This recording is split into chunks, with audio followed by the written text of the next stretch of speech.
It's time, Jeff.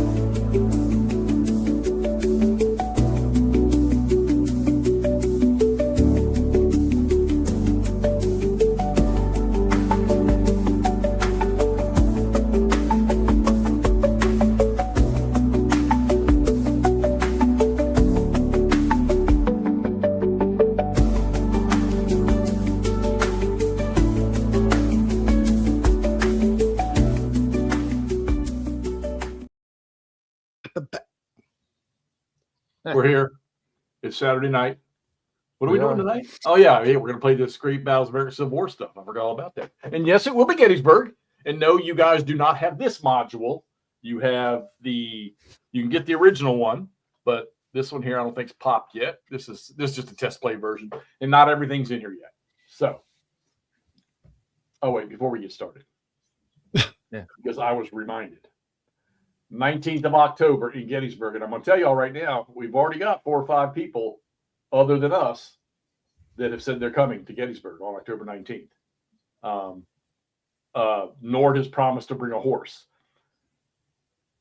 The 21st is the rain out in case the 19th doesn't work. It's in October. You got plenty of time to think about it. If you're going to be in the area or thinking about going to Gettysburg, that'd be a great time to come hang out. Tour guide Phil's going to be with us, which, by the way, that's part 2 of the announcements. Next Saturday night, tour guide Phil is going to be on the channel here with us, and we're going to just talk smack. That's all we're going to do. Get to know what he's all about, because he's just like the rest of us, only with great battlefield knowledge. So he's a wonderful fellow. All right, so we're gonna play some simple rules tonight, so that everybody can start getting an understanding of how wonderful this actually is. We're not going to throw in all of the specified rules for the scenario. The scenario we have set up is it's in their battle book, but they don't have it in this Vassal mod. So what I did was I took the Pickett's Charge scenario, which has all the maps in it, and deleted all the counters off the board and put the setup for Terrible Swift Sword with Buford and Reynolds. And this one starts at the where's the turn thingy? Starts at 9 o'clock. 9 a.m. Yeah. 9 a.m. in the morning. All right. So everybody, Heath is already in their face, and he's getting ready to start his attack. And you'll see that Pettigrew and Brockenbrough are already on the map too. But you can see that Davis is north of the Turnpike and Archer is south of the Turnpike. And that's where they'll start to fight from. Now, I want everybody to keep in mind that in the simple rules, if you've played regular GBACW, you have extended lines for units of certain strength. You don't necessarily have to use those in this game. And when the final version comes out, you probably have the broken down counter. So when you guys see that advertisement for the counter sheets and everything, a lot of that's going to be the singleized artillery counters, probably some of the regiment breakdowns. I really don't think there's a ton of informational counters that are going to be on that sheet. So it's just so you can have, and the reason why there's so many is because look at all the games they're putting in there. So that's what you're going to get. So before we get going, Todd, how you doing, buddy? Haven't seen you in a couple days. Yeah, I'm excited to give this a go. All good. Be nice. Got my robe on, keeping me warm.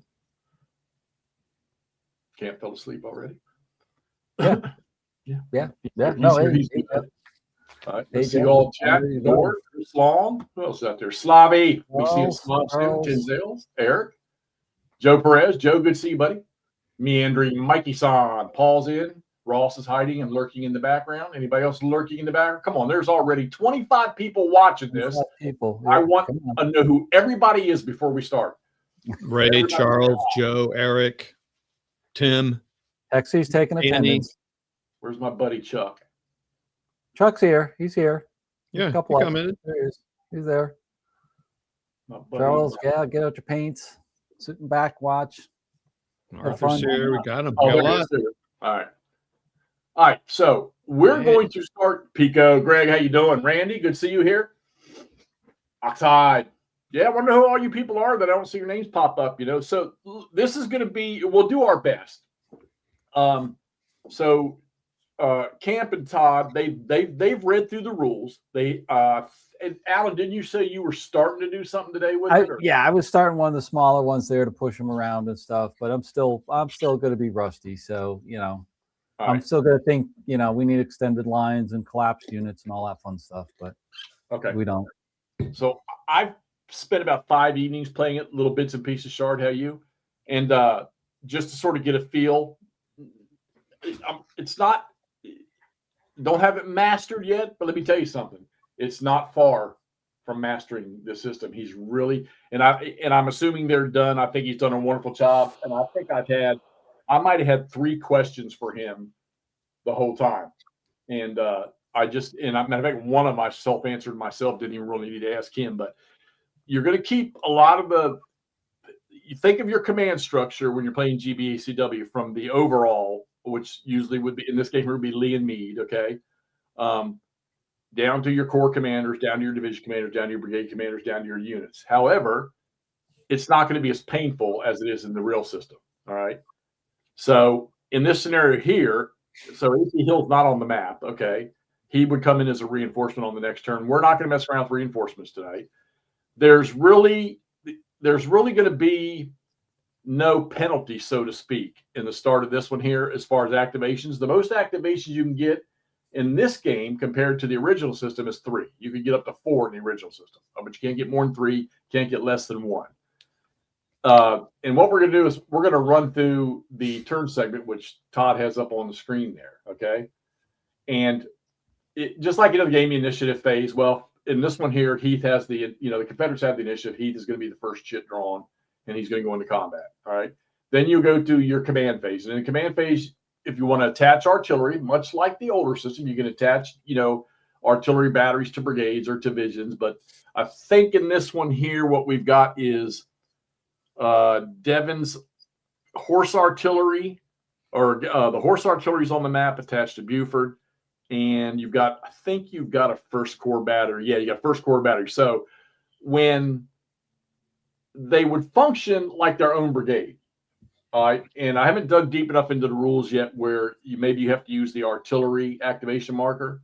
And I want to say for the Union, when they're at the divisional level or the corps level, they activate on the artillery marker. But what we're going to do is we're going to say that they're part of whatever, a brigade, or part of the division, and we'll activate them with that just to keep things simple. Because what we want to explain here tonight is how movement combat, want y'all to see it. We did the thing with Nathan where he was demoing it, but now we want to apply it ourselves and do it here. All right. Assign orders. Don't get confused about assigning orders in this game because there's 2 orders: reserve, march. All right. So we're going to scroll down to the bottom of the map where I've got march markers on those units down there. This is double days. You don't have to have, the only one that has to have a march order marker on it is the brigade commander. Instinct from GBACW, I just stuck it on all of them. Okay. And during the change orders phase, it's that simple. Oh, put him in march or put him in reserve. Reserve similarly works the way the big system does, where you put the units in reserve and then sometime in the middle of the night, they can try to recover losses. Losses is a much different thing in this game here, but we probably won't get to that, but you'll get to see march when we draw the chit. All right. Mark out of command leaders. All right. So what happens when you get a leader that's out of command is they're going to lose an activation. All right. And we actually do have somebody that's out of command right from the start. And both sides are doing it at the same time. Okay. So we'll start with Confederates. Yeah. And remember to do the control thing so we see where you go. All right. So we know where Heath is. Right there. All right. And it's movement points. Remember, movement points, not hexes. So right. Heath is sitting on the pike right there. He's got to reach Brockenbrough, which he's going to go. If he was from there, he would go 1, 2, 2.5. So Brockenbrough's in command. All right. So just to help me remember, all leaders move as cavalry, right? No. Well, they have. If you look at the terrain effects chart, leaders have their own column. Oh, that's right. That's right. Okay, thank you. And they have 10 movement. No, that's a different game. Never mind. All right. No, you're right. They have 10. Okay. But your corps commanders or your OCs, they can move as much as 40. All right. Just like the original rules. So Heath is our highest commander on the Confederate side. Right. And he is a divisional commander. Okay. So Heath is again here, so he can go 1, 2, 3, 4. And he hits Pettigrew. Pettigrew's in command. All right. Okay. He goes 1, 2 to Archer. Archer's in command. All right. I'm sorry, that was 3. And he goes 1, 2, 3, and Davis. So all 4 of his brigades are in command. Okay. So they're not going to suffer any penalty. We didn't do the activation selection like you would normally do at the start of a turn, which you'll see that in the efficiency stuff. So we just gave them a set amount. I kind of guessed a little bit, but I'm trying to remember because I've already started playing this scenario. I'm 2 turns in already. And don't get me wrong, it plays faster than you think. I'm just making sure I get things right and not missing stuff. Okay.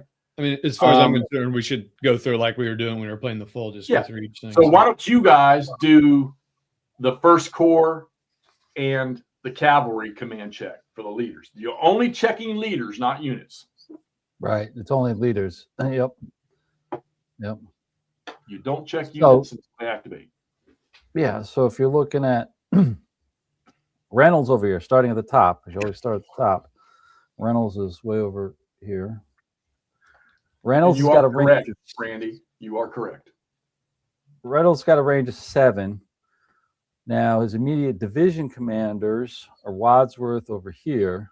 Mm-hmm. So he's definitely in command. 1, 2, 3. Okay. All right, so he's good. And while we're here, then Wadsworth direct brigade command. It's going to be Meredith down here, and he's got 1, 2, 3, 4. So Meredith is good. But as Jeff was pointing out, we've got somewhere down here Stone coming on. Okay. Way down here. Now he's way out of command. Yeah, and they were considered reinforcements, so your reinforcements are considered in command. Okay. Oh, for the first turn, they're in command for the first turn. So they would have been. So we just, we've already assumed, well, in reality, so Reynolds would have. Okay, so Reynolds drew 3. Say he had 3 activations. So them being out of command, they would only get 2. Now March order doesn't work the same in this game as it did. As it does, I mean, it's similar, but instead of moving on one march order draw, they're going to move on individual march order draws. So Reynolds in reality he would have had 3 activations. So Wadsworth, I think he drew he drew a 1, and if you go back up to Reynolds, or Reynolds is on the map. Yep, up here. All right, Reynolds has a +1. So he would have passed that to Wadsworth, and that's why Wadsworth should have 2 in the cup. Yeah, that's what we did before we started. Right. And also on your brigade, your division, your brigade commanders there, if you look, I got to look it in the book here. So you have an efficiency rating on your division commander. So Wadsworth has an efficiency rating, but it's 0. So he can actually, just like in the original game, he can increase activations with his efficiency rating, and the corps commanders can do it too. So if Wadsworth, if he had a +1 there, and Wadsworth has a 1. The efficiency is the top number. Yeah, for them. The bottom number is ignored. The 0 is ignored. If that's brigade change order. No, not on Wadsworth. No, sorry, that's Wadsworth, the division commander. Sorry, no, it's reversed. It's reversed. That's the brigade coordination is the top number. That's right, and bottom number is efficiency rating. Right, and then on your brigade leaders, that bottom right number is not used. Yeah, the order rating is on brigade commanders. So you guys, when you see your units, because they're not going to change your leader units, if you look at that Gamble leader chit, he has a +1 in the bottom corner. In this game here, the simple rules, that order rating, which you use for brigade coordination, is not used. Yeah. Well, Ross, normally in all setups, they're all in command. That's why I was in Double Day. They had come in on as reinforcements, and they're moving to their command. So, yeah. But Yeah, we're this is the not. first We're one. we're not. Screw that. We're not going through that. We're playing this as if we've been playing it for a couple turns, so that everybody can see how the chain of command works. So they're checking chain of command now for first corps, and they're going to check it for the cavalry. Yep. All right. So, yeah, so that's first corps. So are we saying that what's his name down here? Doubleday is in or out of command? We're saying he's part of the reinforcements that he's marching to, but I think we're only. I think he's only got. What we give him, one march order, I think. Yeah. Okay. Yeah. So he's in March, so he's technically not necessarily out of command. Okay. Right. That's fine. That's fine. All right. So now we got cavalry. Let's move on to the cavalry. So you got Buford right here. Is it a very weird? He's got a command range of 7. All right. Now Gamble is up here, well within range. 1, 2, 3, 4, 5. And then you've got Devon, who 1, 2, 3, 4, 5. Yeah, I won't go through the row cut. 1, 2, 3, 4, 5, 6, 7. So he is out of range. Right. Okay. So he will get marked as out of command. So he will be out of command. Now, right. How does that affect? All right. So Devon's brigade just lost 1 activation. Right. And you can never double up on the loss of activation. So okay. Yeah, it's a maximum of 1. Yeah. Okay. Or minimum of 1, I should say. All right. So that's so the command phase that you guys are used to in the original one has now been simplified. Now, granted, Ross pointed out, or they pointed out AP Hill. Who was that? Randy pointed out AP Hill's not on the map. And I think AP Hill's ratings are 0 anyhow. And the command structure, it's not the same, like I say, in the GBACW. As a matter of fact, he even states it in the book there somewhere. I think it's right here in the beginning, that your overall army and your corps commanders really have no effect other than they can improve the efficiency of units. Yeah. So they're not going to hurt them. They can improve them. Yeah. So that's different from the full. That's different from the full rules where you did have some negative negative effects. Like they pointed out, AP Hill being off the board would actually be a -1. Yeah, and right. And if you lay out like if you had if Heath was in command range of AP Hill, he would suffer that -1 automatically. Yep. So so you're very much right. You pointed out correctly, Jeff, that leaders only benefit. There's no they've cut out the whole detriment to units if they're not in range. Right. It's only they benefit or and I think that the 3 maximum activations explains a lot of that. They reduce the activations. And once again, we're going from the super detailed crunchy monster rules to simplify. They're trying to simplify the game. And I've been playing it for 5 nights, and I'm seeing a battle unfold that I would expect. Right. All right, so we've marked everybody command. Devon's we know he's gonna lose 1 because he's out of command of his division leader. Okay. All right. No breastworks. We'll do that. All right. Efficiency phase, you'll start drawing that's where you draw your chits. We've already done it. And then we selected the AM pool. Heath is going to be the first one to move. He has the initiative. So that's how the command phase, the beginning of the return segment is simple as hell. I mean, they really, it's so easy to determine this. And when you get into reading about March and reserve, it's not that deep. I mean, reserve is actually tougher than March. Now, keep in mind in this game here, March is not the same as the real game where you drew 1 March chit and you moved everybody up to 4 movement segments. Not in this one here. You draw 1 March chit, who's ever in March order gets to execute one movement segment. And then you got to wait for the next March chit. Now, it all works the same way. You can move whatever order you want, but you're just not going to move them all their movement segments at one turn. And I actually like that better than I do the original one. So. Yeah. And then you also don't have the attack order. You only have the march order and the reserve order, which is different. Right. But we'll get into the attack. It's still there. It's just not an order. Right. Okay. Wait till we get to casualties. Okay. That's going to be the mind-blowing one, I think, for a lot of people. So no, right, Nor, not anymore. There might be 3 March order chits in the cup. And then what you would do is you would just, like say with the out of command stuff, that's how you would determine how many movements, how many of those March orders that formation. But we've only got 1 in the cup on this first turn. So they're only going to get 1 activation, and they're only able to move 1 movement segment, anybody in March order, which is only double days, guys. If this was later in the game and we had 14 different formations coming on, might be a different story. We'd probably have all 3 activations in there. And that would be your normal standard. What are the efficiencies in this part? What are we doing?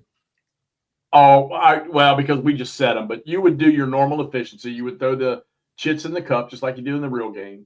And you would say, okay, I'm picking for Longstreet. You'd pick an efficiency marker out of the cup, out of there, and you would put it on Longstreet's, just like you would do in the regular game. Okay. And again, can we talk about what that is? Someone may not know what that means. Yeah. So your efficiencies determine the number of activations that formation is going to get. So if pull that chart up for the Confederates or the Yanks, one of the two.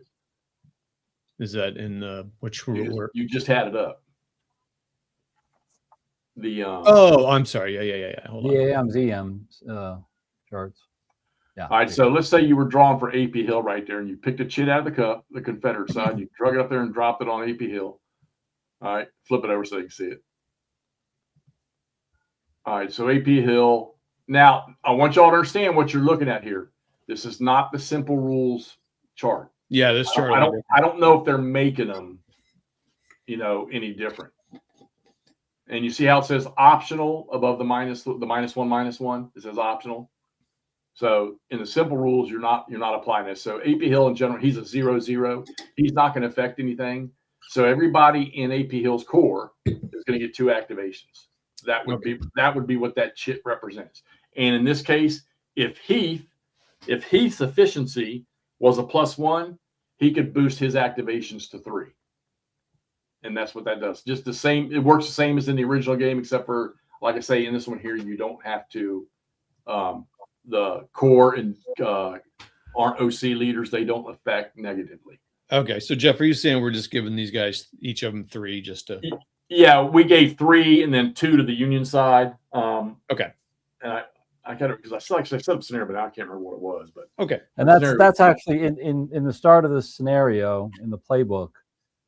They spell that out for this particular one. So okay, for this turn, we've seeded this already just because that's the way it starts. Okay, sounds good. All right. So and then after you draw your efficiency, that's where you would pick your activation markers. And like I said, I think the March is always 3 that you'll put in the cup. But like I said, we only put 1 for the Union. We don't need any for the Confederates on this turn because they don't have any reinforcements on this first turn. So what you're going to see here is we're going to mess around with Heath, and we're going to mess around with Buford and Reynolds. And then the Doubleday units coming up. So you should get a fairly reasonable picture of how the activation segment works. Okay. All right. So movement and rally phase. Oh, I'm going to go my chart since you got it covered. All right. Movement and rally phase for each brigade. Now, all right. So you remember in the old system, you would activate a brigade. All right. You would move it. You would conduct all your fire, all your shock, all that stuff. You would do that all with the 1 brigade. And then you would go to the next brigade. All right. You'd have approach fire, which I know, Nord, you're going to throw a fit over, but I'm telling you, it works. Amazingly enough, it does work. You don't have that approach fire like you did in the previous system. All right. It's a little bit of a different version here. So in this game here, what you're going to do is, so Heath is going to be the first activation. All those brigades are going to activate at the same time. You're going to conduct all your movement, and then you're going to conduct all your combat type stuff. All right. So the first thing is okay, we're saying Heath is activated. Here. So Monsieur Heath is activated. We know that all his brigades in command. So the first thing you're going to do is, and I'm going to try, I might do the first one, and then we'll spread the word. Yeah, let's do that. All right. So what I'm going to do is I'm going to choose to activate Archer. All right. Okay. All right. Now, first thing you're going to do with Archer is you're going to check command of the units. When you keep in mind, You don't check units during the command phase. You check them when they're activated, the units. Has the same thing here. If the units are adjacent to each other in a chain, much like all of Archer's units are all side by side, and one of them is in command, they're all in command. So Archer's brigade is completely in command. So I'm golden with him. I am going to start moving. Now, you've got, we'll call it two forms of movement. This is where the attack posture comes in. All right. Think of in the original game, when you put a formation into attack, their movement's cut in half. All right. But they can move and fire. If you don't put them in attack, you cannot close to the zone of control of an enemy or to their frontal hex, their two frontal hexes of an enemy. You can't go adjacent to these guys. Oh, sorry. You can't move into the adjacent hexes. And you can either move or you can fire, which if you remember, if you were in advanced mode in the original game, that was your options. You could either move or you could fire. So Archer's too far out. So what I'm going to do is I want to move, and he's got 6 movement factors. All right, we know the woods are 2. The gradual slopes on this one don't affect anything. I noticed they did in the Death Valley one I was playing that. So I'm going to start moving them forward. Now, you got to keep in mind, you still want to keep Archer within command of Heath. Heath will move at any time during one of these brigade activations. All right, so I'm going to start moving him 1, 2, 3, 4. I want to close the gap a little bit. 5, 6. All right. And so everybody, while he's doing that, just as a reminder, I'm kind of the noob here, so I'll talk for the noobs. But each game comes with its own terrain effects chart. They generally are going to be, pretty consistent, but there'll be some features, like Jeff said, that will be different. That how they make it unique to that battlefield, which is pretty cool. But each one has a terrain effects chart that is unique to like Gettysburg. So right. So that's something there to look for there. And now for Nord, his approach fire question. See those cannons sitting right there, Nord? They will be able to fire approach fire at that unit I moved in there because he's within 3. All right. But you don't do it while they're moving in. All right. And then I'm going to move Archer up. And like I say, you got to keep in mind when you're moving the whole division. So you got to make sure you put your leaders where they're still going to be in command range of Heath at the end. So you have to, so coordination is still here. Command is still here. You're moving all 4 brigades, and you got to make sure that Heath can reach all those leaders, and the leaders can reach their units when it's done. You're welcome, Danny. All right, so there, I'm done. Now, I moved Archer. All right. Yeah, another thing to point out that's similar to the existing rules is the movement that he just did was similar to the advanced movement that you would do with the full rules. So in this case, that last unit, what is it, 7 Tennessee, he can't shoot at that artillery, just like the old game. This is what he just did is advanced movement, so he can't do any shooting. Now, if he was close enough, he could have just fired with the units and not moved, much like the other game as well, the regular rules as well. Right. So, all right. So let me ask a question real quick to make sure. So you can either move or shoot in this. Is that right? In advance. Okay. In the regular movement, unless you regular choose movement. attack posture. Okay, got it. All right, go ahead, Camp. I'll move someone else. I'm going to keep kind of doing the board here. Yeah, we'll let Todd move since he's just coming around to it. We'll let Todd move one of the back formations. And Camp, why don't you take Davis? You want me to take Davis? All right. Yeah. So and while he's going through he's going to check his command.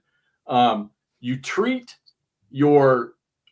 I don't know if I took. I don't think I took the extended line markers off in my game. No, you've. I was going to say, do we want those extended line markers on there? Yeah, so they can see it. Let's leave them in there. But when they fire separately. So that 10 unit. They're treated like their own unit. Exactly for the fire combat stuff. Yeah. All right. So let's see, Davis. And I will say, you guys do not have to use the extended markers and you may not want to, because in close combat in this game, because you're not jumping into a hex and melee. Okay, it's just fire, and when you do it, if you are in attack posture, you can fire everything. in the hex. So they're going to go up 1,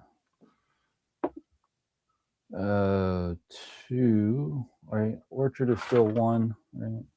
I haven't memorized the. Yeah, Orchard's 1. All right, so there's 2 to there. Crossing the stream, either +1, yeah. So that's going to be 3, 4, and we'll go 5, 5, and 6. We'll try to skirt the cannons. All right. Like I know that. that pissed Nord off to no end right there because those cannons could have shot in the original game. Those cannons could have shot at him. I think it's, I mean, you know, I don't have enough experience with the old one. I think it's pretty important. This is kind of a different game. Yeah. Now, in defense of those cannons, facing change doesn't cost anything. You'll notice he can spin all over the map he wants. It doesn't cost anything. So when we go to the fire, those cannons, if they want to, that cannon on the right, he'll be able to rotate and shoot. Hey, Camp, when you're moving this guy across the creek, I want to understand how extended line affects movement and stuff, please. I think, and this is Jeff, I haven't really studied up on the new extended line stuff, but I think it's just whatever's the highest cost in front of the 2 hexes that you're moving, much like the old one. +1, right? So that's going to be 2. So it's a +1, so it's going to be 2 going across here for both of them. So they both pay the highest cost. Yeah, extended lines is on the back page of the Gettysburg rules. Yeah. I think they're pretty much like the other ones, except for the combat, as you mentioned before. But for the movement, it's pretty much the same on there. And they got to end in adjacent flanks. Yeah, they've got. Now, I would recommend that when you guys get this, don't just leave the extended markers off because it is listed in the optional rules. So and you're going to find too, like I say, that there is no modifier for density when you're getting shot at. And on this next turn, when Davis closes on the cavalry there, if that unit is a strength of 12, if that extended line marker's in there and he closes, and when he goes to do fire, if he's in attack, which he'd have to be in attack posture to move adjacent, he won't. Nor you're right, 7 strength points is the max, but he'll be able to fire all 12. So that's kind of similar to your extended line where both get to fire together at the same unit. Yeah. All right. So this extended line is an optional thing. So when I first get this game, I'll just keep everyone. So those 3 units will be adjacent to each other, probably, right? Yeah. Exactly. Okay. Well, I don't have to be adjacent. Now, right now, if those guys, let's say they were firing and not moving from where they are, each one of those would have to fire 6 and 6. And they don't combine. Well, yeah. He says that because that's a 12 and you half it. So this one would be 7 and that would be 6. Okay. All right, go ahead. Keep moving. Right. Let's keep moving to this. All right, so let's go to the next one. And this one we'll see a little bit, Todd, where you could have a differential with the movement on the first movement. So if I take the 2nd Mississippi right here and move him, you notice the extended line is across Willoughby's Run. So if he moves up across here, that's going to cost 2 points. Yep.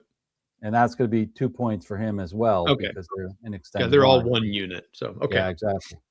So we'll go 2, 3, 4. No, Randy, they cannot in this one. 5. And we'll talk about what Ross said about charge here. Probably not this turn. All right. Let's see. 1, 2, 3, 4. Yeah, let's just go that way. 1, 2, 3. Keep the line together. 1, 2, 4, 5. Okay, I am curious on. Maybe it doesn't matter. We'll come to it. Never mind. And you can move if you have units stacked together. You can move the stack as 1. Oh, you can? Yes. Okay. Yeah, that's new. That's new. How does the we'll probably get to that, Nordic. What is the stacking again? 15. Well, it's still the same thing. It's 15 strength points for 1 in unit. a hex for infantry, plus a artillery battery. Okay. That's for infantry and artillery. Of course, cavalry and infantry can't stack. Cavalry can stack up to 7. Okay. With 1 battery, and then artillery 2 batteries. Okay. Can stack together up to 12 points. Okay. Up to 12 points, I believe it is. Let me look And it up. Nord, to answer your question, at the start of the phase, and then at the start of movement, they can mount or dismount, and then they get half of whatever the movement allowance is of the new posture they're in. So if that cavalry mounted on their first movement phase, they would get half of whatever the mounted movement cost is. Yeah, real quick, Dale's mentioning he's got the test material. There was a request on Facebook, probably under the GBACW group. If you're interested in helping, he's asking for help with the by swords and bayonets right now in the Death Valley. He's going to get to the other 2 later, but he wants to start getting play tested on that. So he can start kind of get it going here before, it's too late. So he's sends out you a nice packet. We all got it here. So. Yeah. So and we need to pick it apart too, as best we can. If we find something that's not right, so that we can help him out, because you got to figure Nathan's handling all this rule stuff, I think, by himself, isn't he? Seems like it. I mean, he's I think he's lead on it, and everybody else is kind of play testing it, but he's the one who's consolidating it and administrating it and everything else. All right. Want me to move? Yep. Pick one of the 2 brigades back there and move away. And just like anything else, once you determine command status is good for the entire phase. Okay. So when can artillery fire? Like when would I like? Well, when you get into the you see down the list there, it says approach fire, then it says fire phase. Oh, okay. So these cannons these guys right here, they can't even see anything, can they? Yeah. Oh yeah, they can. They have targets. And their range is. And so does the cannon behind the woods. So the ends and the. Oh, they are not part of this movement. They're a separate activation. Oh. And also in this game here, to move through a unit, it's 1 additional point. Yeah. Okay. All right. Well, then fine. Then I won't move those artillery then. And just. This would be Pettigrew or Breckenborough infantry. All right, I'm trying to think of what clever thing I want to do to be awesome here. And also, like I say, I'm gonna say it again. Keep in mind when you're doing this, is we haven't moved Heath yet, so we know that Heath is going to have to move up to where he's within 4 movement points of Davis. What's March allow you to do? I'm just curious what these guys down here are going to be able to do. They'll get half on the roads. Okay. Yeah. All right. So if these guys want to, so what I want to do, basically I want to head kind of down this direction here. Okay. But now remember, you got to keep Heath in mind. You got to keep in your command. Oh, don't worry. He's got something clever planned. That's what Archer said too. So it doesn't cost anything. Basically, it doesn't cost anything to turn or anything. So you just. Nope. You can spin all around if you want. Backflips, whatever you want to do. 1, 2. Yeah, I got to think about this too. Wow. Yeah, see, you have to picture where you're, because we know that Heath is going to at least have to go to, let's see, 1, 2, 3, 4, because his radius is 4. So we know he's going to have to either be here or here. Wow. Yeah, man, you can't really spread. Now, because the road's not going to do him any good. And if they're out of command, they're losing an activation. So it's not on the next turn they will. So you can move. Yeah, you can go wherever you want. Just know there's a cost. Yep. Well, this is interesting. Trying to figure out how to do what I want to do here. I mean, yeah, because I think Pettigrew's initial attack, was through this area over here. Yeah. It was, but he was after Archer because Archer went in first with, Grandeur, and he got captured, and his whole brigade melted away. And then Pettigrew came in and slammed into the. Doug, how you doing? 45 people on here observing. Say hello. I have not seen 45 people. Just say hello. You don't say nothing else. Just say hello so we know who's here. Terry Doty's checked in on Facebook. Rich Campbell has checked in on Facebook. There's a few names I haven't seen pop up yet here tonight. Like, where's William Campbell? Wait, does it cost to move up slope? No, not gradual. Not here. Not with gradual slopes. Okay, so That big funny looking Stackley scritchy mark you've got. So right, this guy right here. Yeah, that costs to go up and down. Okay.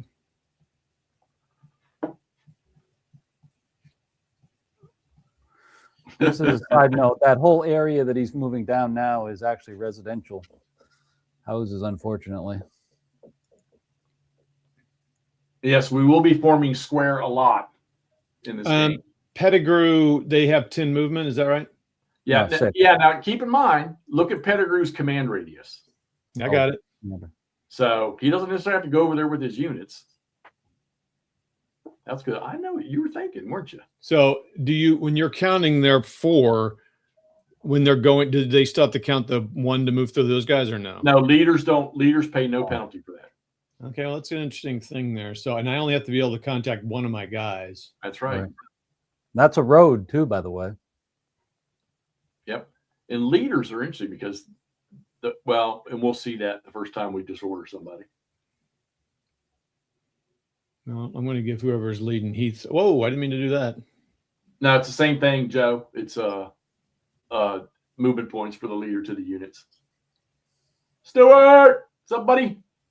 So that's all these little road things are pretty much half for the leaders. So Exactly. Yeah. So you could actually double his range if they stay on the road. Interesting. Okay, well.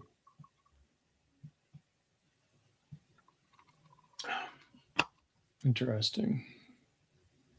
So you guys that are play testing, if you're in here tonight, make sure if you catch something that we've got, if you got the rule book and you're looking along with us, make sure you, if we get something wrong, tell us, and make sure we get it back to Nathan if we got something wrong in the rule book.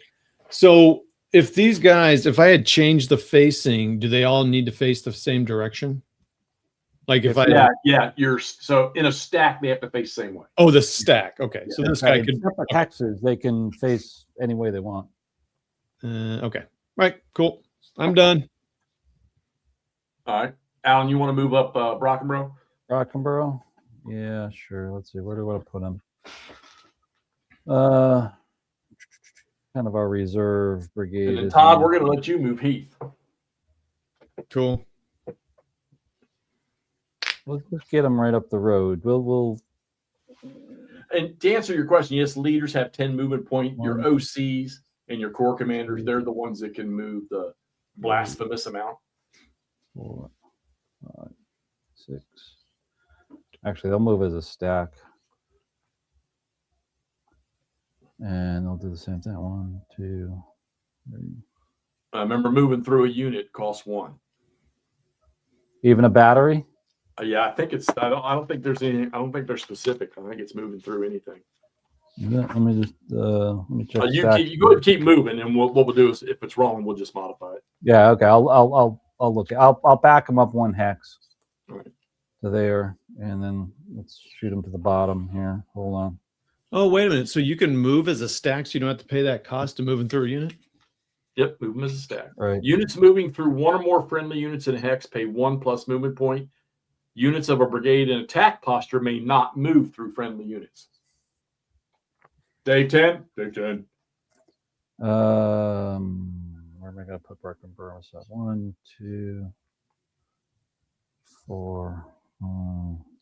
So just letting people know, we got 44 people, and this is great, guys. Thanks for joining us tonight. Just to let you know, we're looking at we're playing the simple GBACW 3-dog. Jeff has set it up for kind of the first attack of the day. But so we've made some modifications. We're not playing exactly the campaign or anything. We're just basically trying to. Jeff's played about 5 games, 5 whatever nights of this, so he knows it better than us. So, and this is the first time really camping. Besides with Nathan, we're moving it. We're trying to learn the rules ourselves, which is a good way to do it. and we're just seeing how far we get. We're not worried about, like, I don't know, if we don't finish it, we may not continue this the next time, or we'll come back to it. I don't know. We'll see what we're doing, but we're just moving, shooting, just learning the rules. So that's kind of what we're doing here. No real specific, goal in mind besides having fun and learning the rules. Hey, Jeff, I just noticed on the move through, it is +1 to move through. You're absolutely right on that. The difference is there is an exception here that I noted, that if you're moving along pikes, roads, or trails, may move through friendly units and in such a hex, paying only the movement cost of the pike, road, or trail. All right, there we go. First, so you can actually move up one more. Yeah, because those guns will be deployed out. See you, Chuck. Yeah, they wouldn't be. Yeah, I know Chuck doesn't. This isn't his thing. I appreciate Chuck. I appreciate you getting on here, supporting us, and giving us a thumb up, baby. I do. I know you don't like this. Hey, Chuck. Yep. So, you're painting. What did you say about the roads then? I missed it. So you can actually move through another unit. Like I moved through here, and he's on the road, Chambersburg Pike, right there. Uh-huh. And you can actually move through there, just paying the road cost, not the extra +1 for moving through. Oh, that's interesting. Okay. If I was off-road, if I was in anything but a road or a trail, what is it, road, trail, or pike, then you have to pay the extra point. Okay. All right. Okay. So Todd, you get to position Heath. Groovy. All right. I was kind of counting that out, but then got distracted with the. All right. So where are my leaders? Davis, Archer, Brockenborough, Pettigrew, right? Is who I'm worried about. Yeah. Okay. I was kind of counting through this here. Let's see. So if I move him there. So what Todd's doing is he's going to move Heath so that Heath can hopefully still be in command of all 4 brigades on the next turn.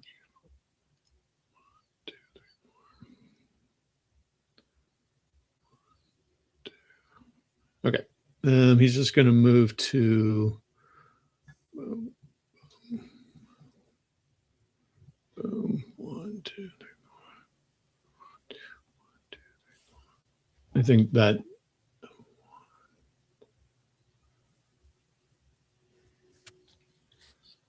And I could move him.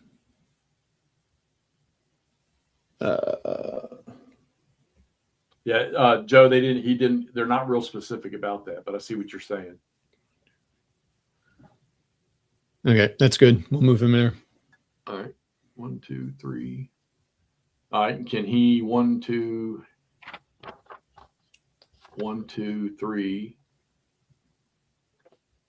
What's the railroad? It's half. No, it's 1 for a leader. Oh, wait. No. No, it's railroad cut. I'm sorry. I'm looking at the wrong. Road cut is it's like a trail. It's half the other terrain. But the railroad is other terrain. Interesting. Okay. Yeah. I think, okay. Yeah, let me know if I'm good. If not, I can move him. Yeah, so he's not going to see. It's 1, 2, 3. 1, 2, 3.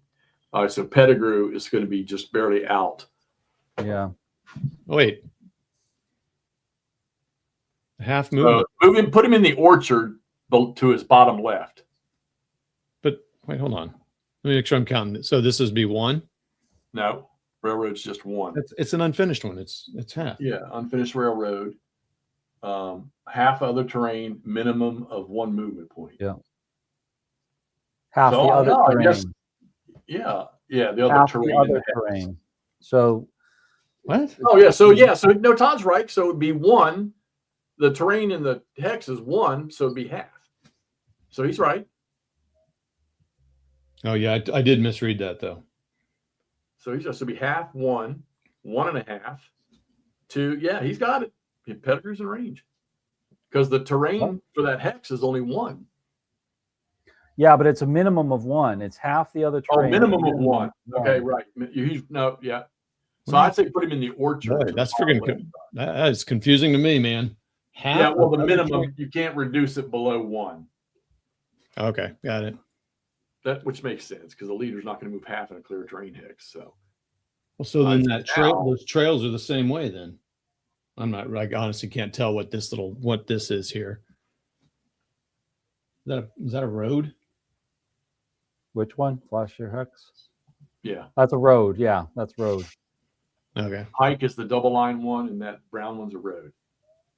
Okay. I did it once, Nord. I did it once. All right. So, yeah, so he would be 1 to move over to the pike where Brockenbrough is, and then 2 back to the Brockenbrough's first regiments, 3 to the Bachhaus, and then 4 over to Pettigrew on the road.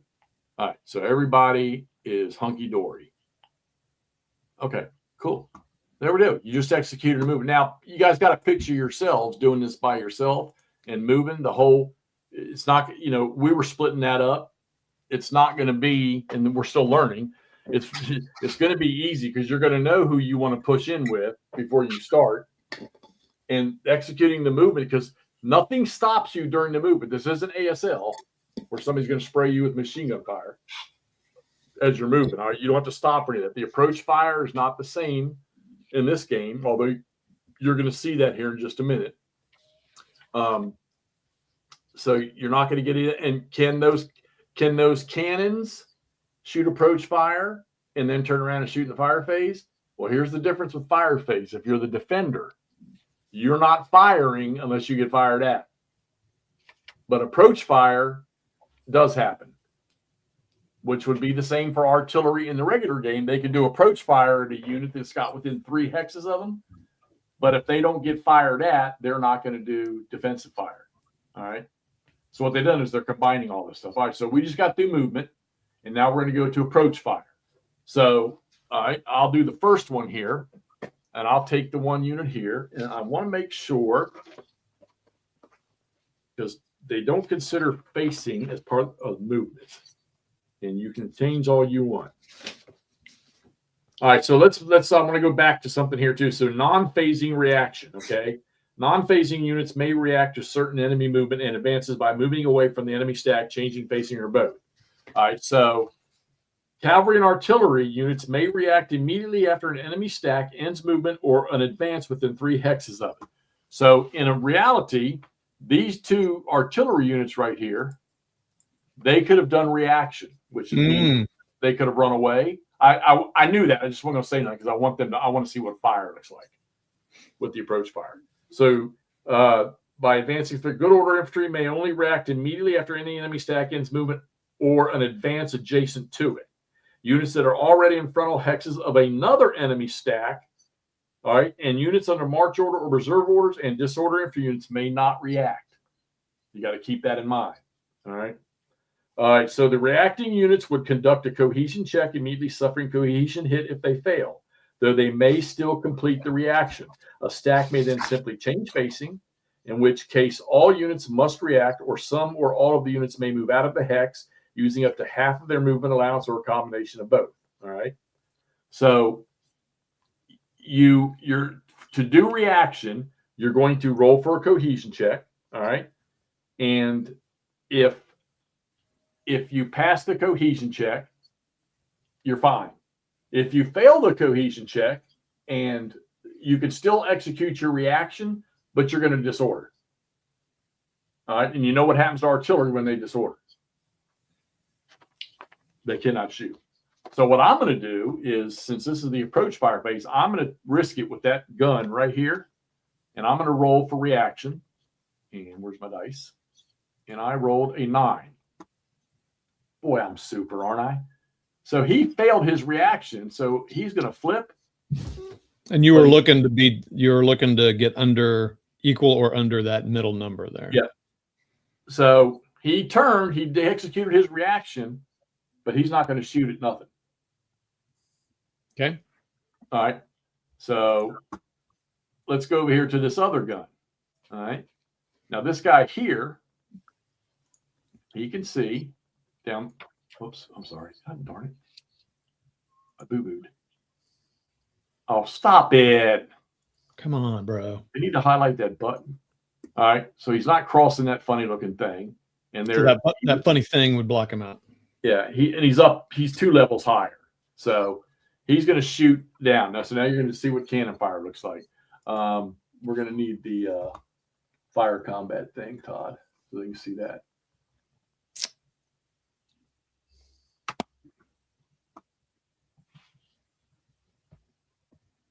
It's on your pack. You don't have your pack open. Just scroll that up. There you go. You can stretch that screen a little bit if you want. All right. So, and I mean, fire is simple. Okay.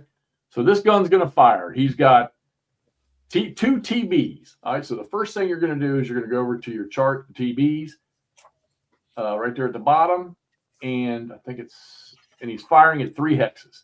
So what's his modifier?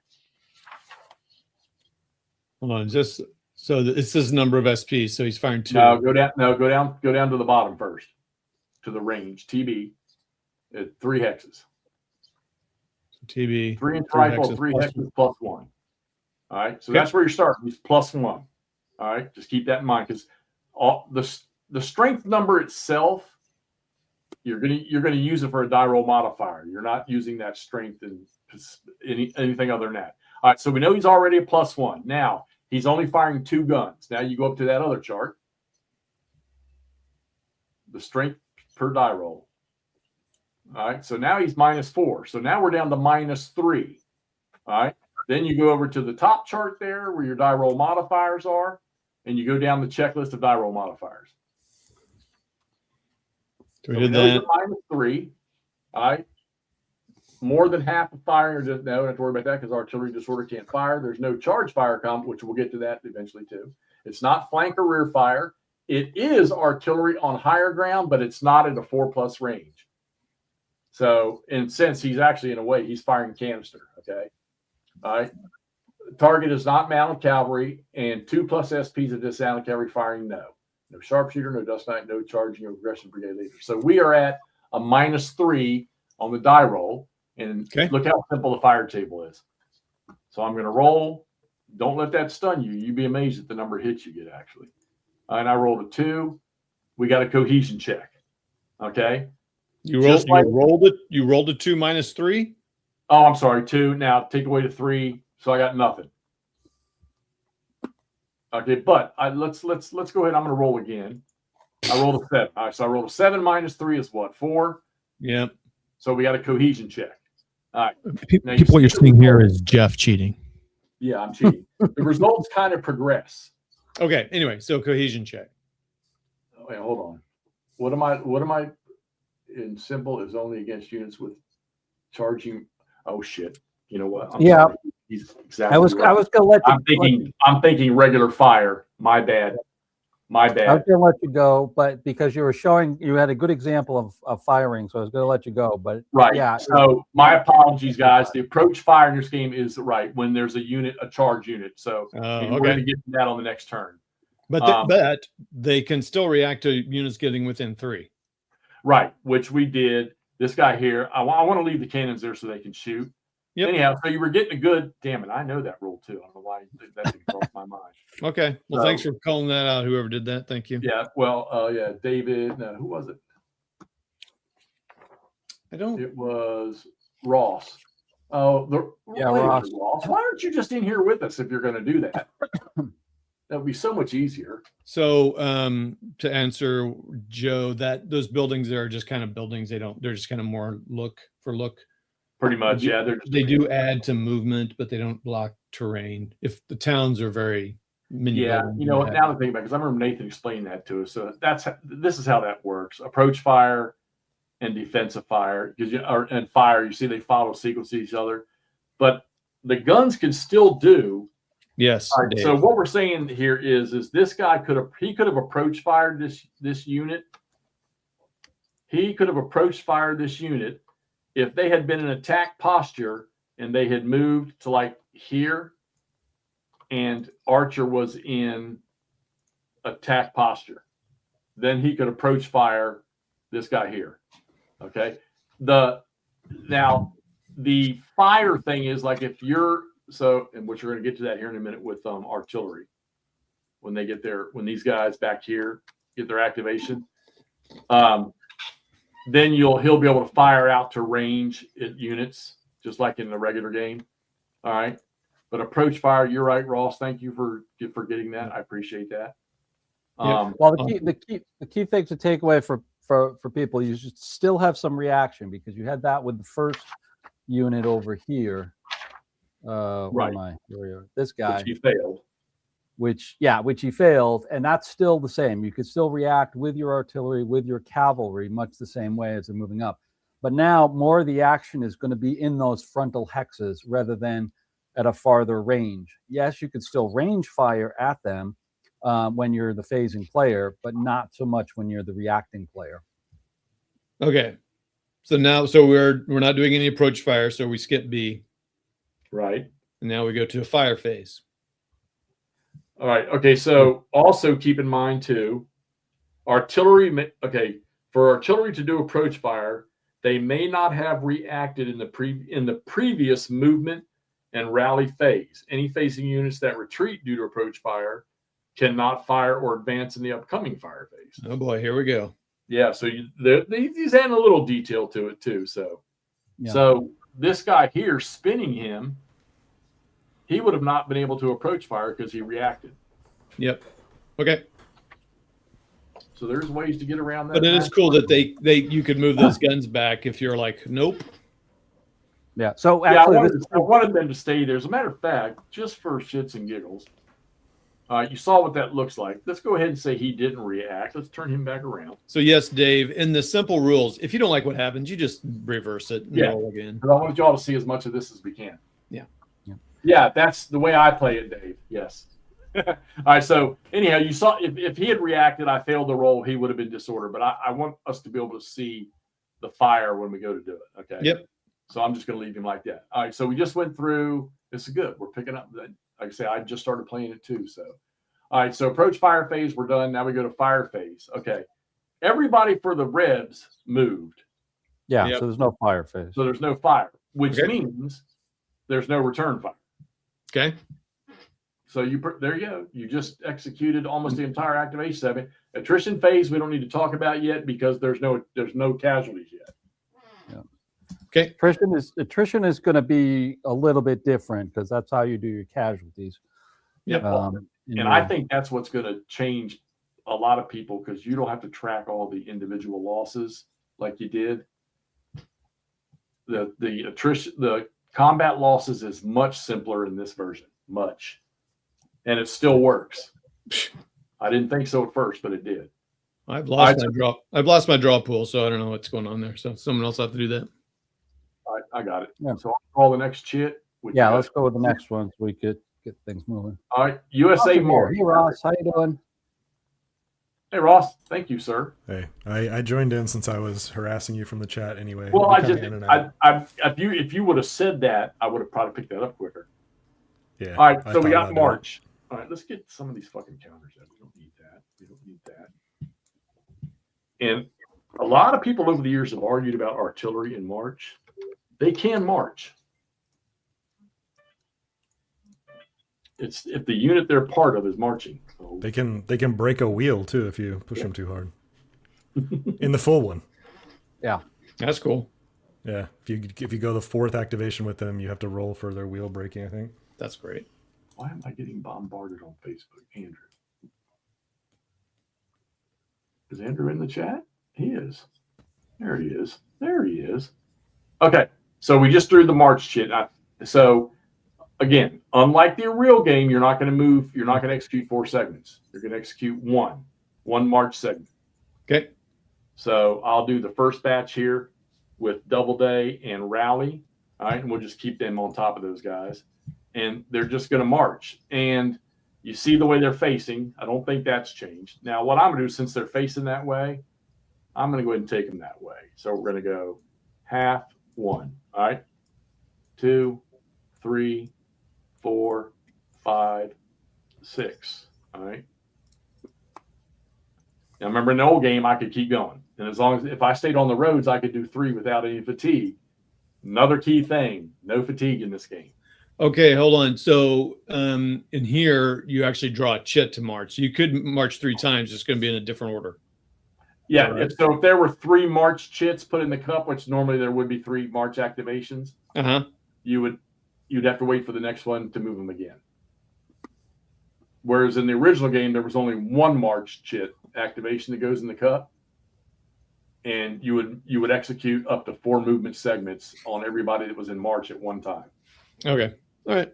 Which I think this system is better. So I'll move these guys up. And Todd, why don't you do? Seems like you're done. Is McMurray Ross in the vassal mod or no? Nope. No, I'm not in there. Well, McMurray's here too. Figure out how to pull it up. I got it open, but it didn't ask me that like go online or play offline thing. Yeah, not all of them do that. Oh, wait, no. Let me ask you a question. When you opened it, did you? Okay, so you opened up your vassal.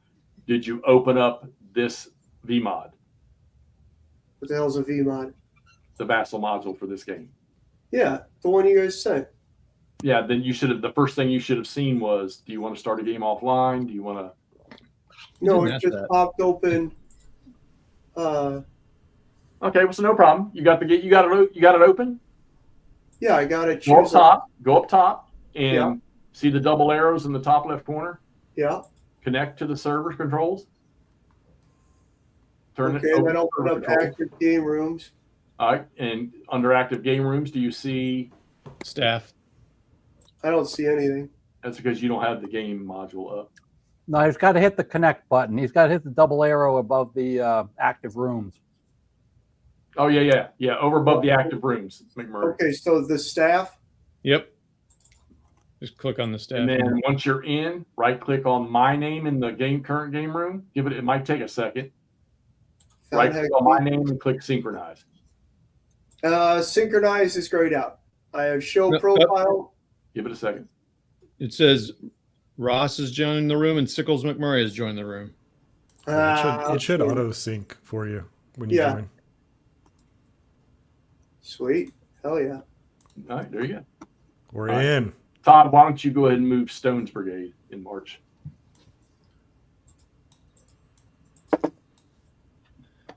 Okay. Randy, I agree with you 100%. I do. And Nord, while fatigue I think is great for the mass game, I don't think you need it in this one.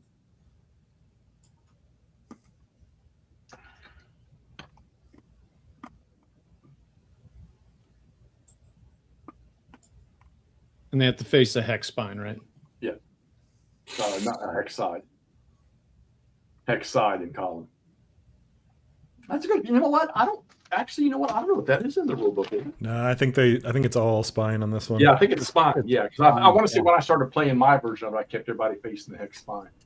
So I it don't is. think it matters too much Yeah. when you're in March, but yeah, I think you're supposed okay. to be in spine, not hex side. Okay. Yeah, but the facing thing is not very massive. It's actually pretty simple. As a matter of fact, it's only 3 bullets or 4 bullets. I guess it matters for your front hexes and your firing arc because you could get right out of March into attack or whatever. Right. That guy does not want to face that way.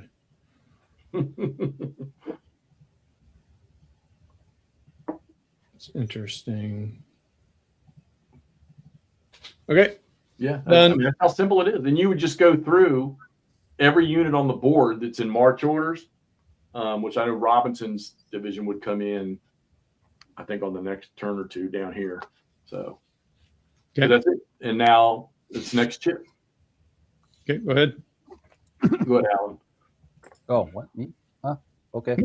Sorry. I was looking Actually, no. Let's get McMurray to do it since he's new with this. But I have no fucking idea what I'm doing. All right. So on top of your game, it's see the button that says draw pools.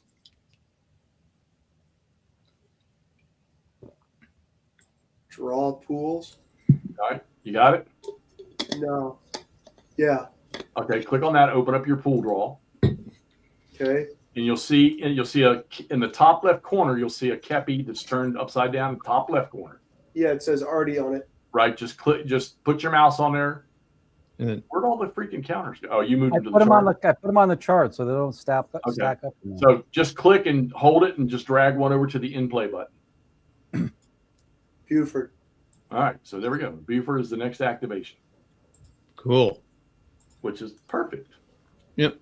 So I'm not going to touch this. You guys are going to do this. Who wants to do Buford? You got two brigades. Well, we need to explain. I mean, it's good. Let's explain to McMurray what you're looking at here. So, McMurray, we're looking at the sequence of play here, and we pulled the act. So now we're in the activation segment for Buford. Buford's going to be in command, or the commander for this pull right here. See him? I'm clicking on him. Yeah, I see where Buford's at. Sorry. Okay. So go ahead, Alan. You explain it. You know the game better than I do. You were doing good, Todd. So the first thing is you're going to mark out of command units from the brigade commanders, because we already did the division commanders. Okay, is the middle from the brigade commanders? So we got Devin and Gamble. No, those are division commanders, right? No, it's brigade. Gamble's a brigade commander. Okay, Gamble's brigade up here. Yeah. Buford's division. Yes. So these guys are already in command, but we're going to look at Gamble first. Now he is all of these yellow. You can see at the bottom they're color coded yellow. Corresponds to all these yellow markers here. So they're mixed in with Gamble's guys north of the railroad cut. Right. You can see there's one of Gamble up here, and then you've got Devin, who's red. Yeah. Oops, sorry. Up here. Yep. So this is where we got to figure out who can command. Now, if you look, hard to see there without zooming. You can zoom in if you use the magnifying glasses. Mm-hmm. The buttons at the top. You can see he's got a range of 5. Okay. Yeah, that middle number. 5, yep. 5 movement points. That we got to check for his range. So, like to here, this is 1, 2 points. So he's in range, pretty easy. This one's pretty easy. He's on the road, so that's 1 point. Yep. How much is Woods Hex? Woods Hex are 2 points. So McMurray, on the terrain effects chart, there is a leader movement cost for things. So there's infantry, mounted cav, arty, and leader. No, I get that. I'm trying to figure out where I can find the terrain effects chart. Yeah, it's in the stuff he sent, and it's probably. Oh yeah. Hang on. Yep. So let's see. This guy's he's looking for that. That's another simple one. Okay. I'll leave him for later for a moment. Okay. Boom. He's in command. 1, 2, Okay. 3, 4. Yeah. Okay. I'll wait for McMurray to get his train chart. Okay. Explain the others who are out of command. For all these others folks, these guys up here will be out of command, and the other guy down here, other guys down here will be out Ross, of check what does it say about units have to attempt to move back into command?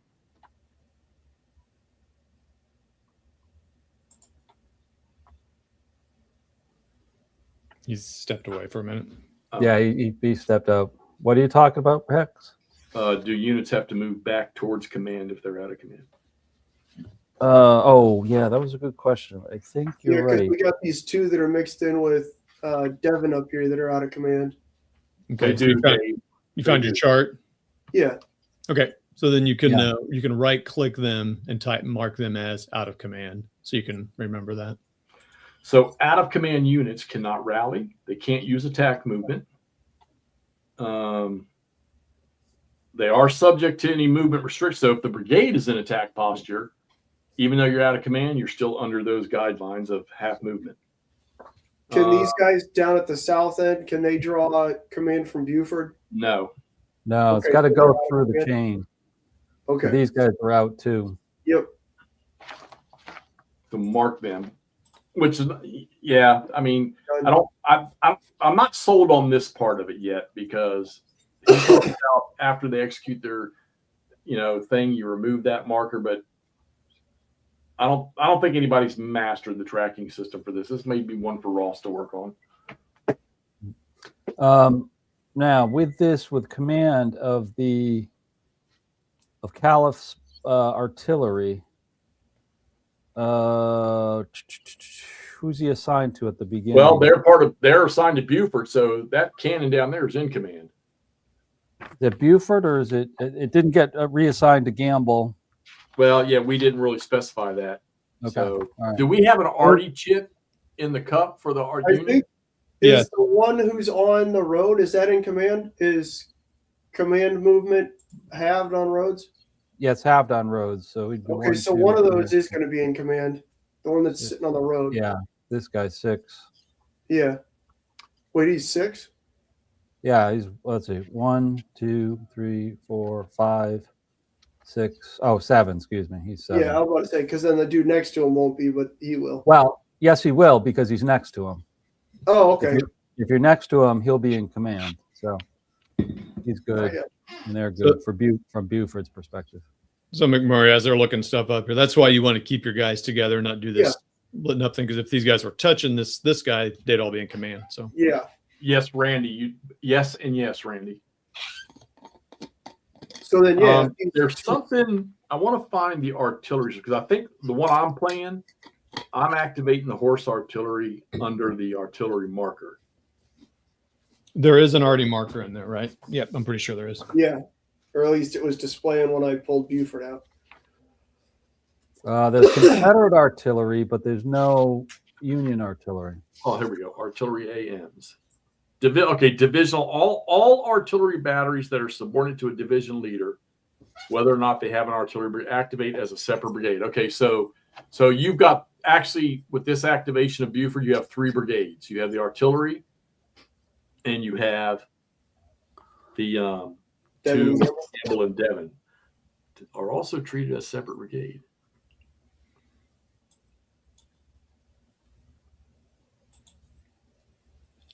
Yeah, I was reading. And that. they can trace command to any leader of that division. Oh, wow. Okay. Okay, so they are in command because Gamble's right there.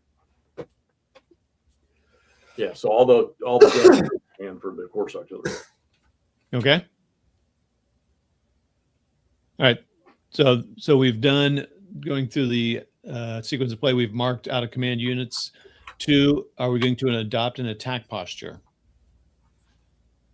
What are the options? Yeah. So Yeah, the cavalry's probably well. First off, Devon cannot in this scenario. He can't attack. oh, in the whole scenario, doesn't matter what. Well, yeah, because he's at the end of this turn, he's getting yanked off the map. Oh, okay. So he can't go into attack posture. So it's basically he stays pretty much where he is. But what? So explain to me where the options. I need to hear this again because I thought there were 2 options, but apparently there's more than 2. If you want to close on enemy units and get in their face, you're gonna have to go to attack posture. All right. Okay. You don't want to do that. If you just want to move, you don't go to attack posture. You can just move their full movement allowance, or not move and fire. So I have a question. That's what we're going to do. Before we do those firings, though, because that will be fun. I am a little curious here. I'm confused on the difference between 4.3 orders and then what you're talking about. Orders are reserve and march. Okay. That's it. Yep. And that's it. But Buford doesn't have anything marked on him. No, right now he's in just normal stature. So there's kind of 3 orders, kind of. No. The only orders are march and reserve.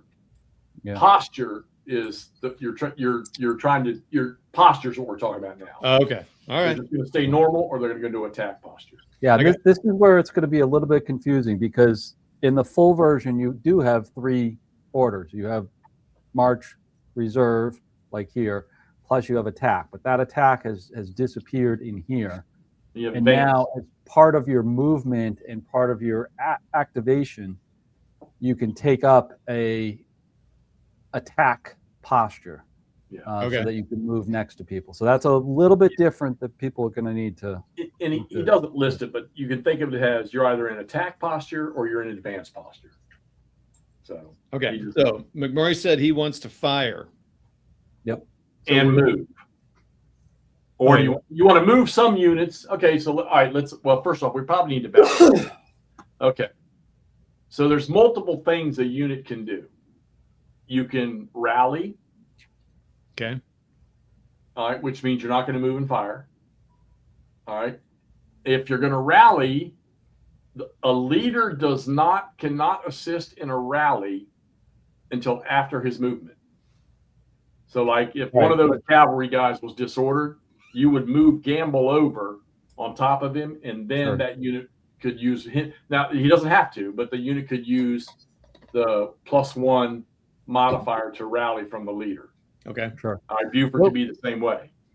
Yeah, we'll hit that. Why do we get into the firing? Because we've got some units close enough, particularly north of Chambersburg Pike, as well as the batteries. Right, but he probably needs to move those cavalry units back into command. So yeah, there's some movement to happen here too. He doesn't have to. Well, yeah, but you can either move or fire. We can't do both. Right, but you don't fire until the fire phase. Right. So, did you find? Do you have to move into command? No, it does not say they have to move into command. All right. So I guess the question for you, McMurray, then is: do you want to move these out of command guys a little closer to Gamble so that they will be in command in the next, whatever turn or activation? Yeah. So what in the rules it doesn't have like a breakdown of the counters. So what all am I looking at here? Like what's the red number on the left? Is that attack strength points? So like if you're looking at the counter like this one, the 12th Illinois, the bottom numbers that's your strength point of 3. Okay. 7 is your cohesion. Think morale. Think cohesion. Higher's better. Then, 5 is your movement point. Okay. All right. Everything else is just informational. Yeah. I was trying to read the rules, but they're not complete rules. Yeah. Okay.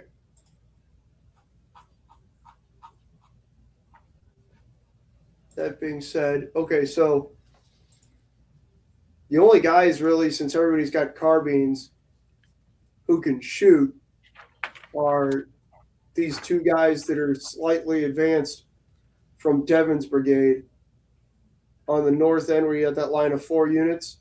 Right. The 2 southernmost are the only 2 that have any range to any Confederate units other than the guns. Yep. Yep. These guys up here we're talking about. Yeah. Carbines and breech loads can all fire 2. Yes. But we've got 7 strength points, so our DRM is going to be 0. -1. So do you subtract that from the strength points, or do you subtract that from your die roll modifier on range effects? Well, the first. Oh yeah. Okay, so that actually comes off. So we're at a -1 on our die roll modifier right now. Okay, let me pull that up here. All right, so look at this chart here. Oh, and who are you talking? Which unit are you talking about, McMurray? So there's a question. Does each unit fire individually, or do we total up the strength points attacking 1 hex? No, individually. Individually. Okay, disregard. So if we start with, what is this? Before we do that, are we moving anybody first? So, McMurray, for each brigade. All movement has to be done before any firing is done. Yep. Okay, we might as well deal with Gamble then, because we know nobody in Gamble's brigade is going to fire. We should probably move these out. How do I make the little circle things? Oh, so I think it's on Mac it's different. What's it on? On Windows you just press your Alt key and left click the mouse. Sure. Guys, so I listen. This unit and this unit. I'm watching the chat and I hear what y'all are saying, but y'all need to remember too. This is Hexy, who swore he would never touch this simple rule system. He would never play it. I got news for you. To play full campaign games, I'm not going to touch the full rules. I'm going to play this set right here. Now, for scenarios, you're right. I'm going to stick with the full rules because it takes the realism that much farther. But I tell you, I've spent 5 nights playing this, and it works, and it works very well. So, all right. So McMurray, what do you want to move? You want to move these guys down here, right? Oops. So yeah, this guy and this guy need to move. He moved. Yeah, hold on. You can do that too. All right. So they can move up to 5 movement points. Yes. And they're just like infantry. They're dismounted cavalry. So you have the option. They can mount and use half of what's left of their movement on the mounted side, or they can just move dismounted. as they I are. think we need to probably just move dismounted. To be honest with you, I don't know if they're Yeah, moving. yeah, you're good dismounted right now. We'll get into mounted later, but you're good dismounted. Because we can essentially these guys can get 1, 2. They can pass through Buford without penalty, right? Yep. Right. Okay, so they get 3, 4, 5 to this hex. Okay. How, can I make a suggestion? Sure. All right, so I tell you what, let me just do this. So we see where Gamble is. We know Gamble's in command range of Buford, Yes. and you have the extension of the line for command. Yes. So, and I'll show you. Are you could saying just go- jump up here into the Herbst Woods? You could just go 1, 2. You could just go 1, 2, 3. You go 1, 2, 3. Now you got that whole chain. But On you the still, next, you still got to. They're not going to get to kill anybody. They might as well come up to. You don't think the Rebs aren't going to come through them woods here shortly? They might as well come up to here or here. Yeah, but why do we want to shoot at? Well, I mean, if that's what you want to do, yeah, I'm fine. That was just a I suggestion. mean, why not move up to Fox Run right here? Because we're going to get a defensive bonus from the river as well as being in the woods, right? Yep. There you go. Now we got McMurray playing. All right. I want Here, to kill. hold on. I reset them. There you go. Yeah, you do your thing. Well, now my brain's moving, and why don't we take this unit here up to here? Perfect. If that's what you want to do, yeah. Yeah, do it. Yeah, don't worry about Yeah, Perfect. just, yeah. I Okay, did. so that's 2, 4. They got 5 movement points, so that's okay. Yeah. That's good. So a meandering mic real quick while McMurray's doing all this moving and counting.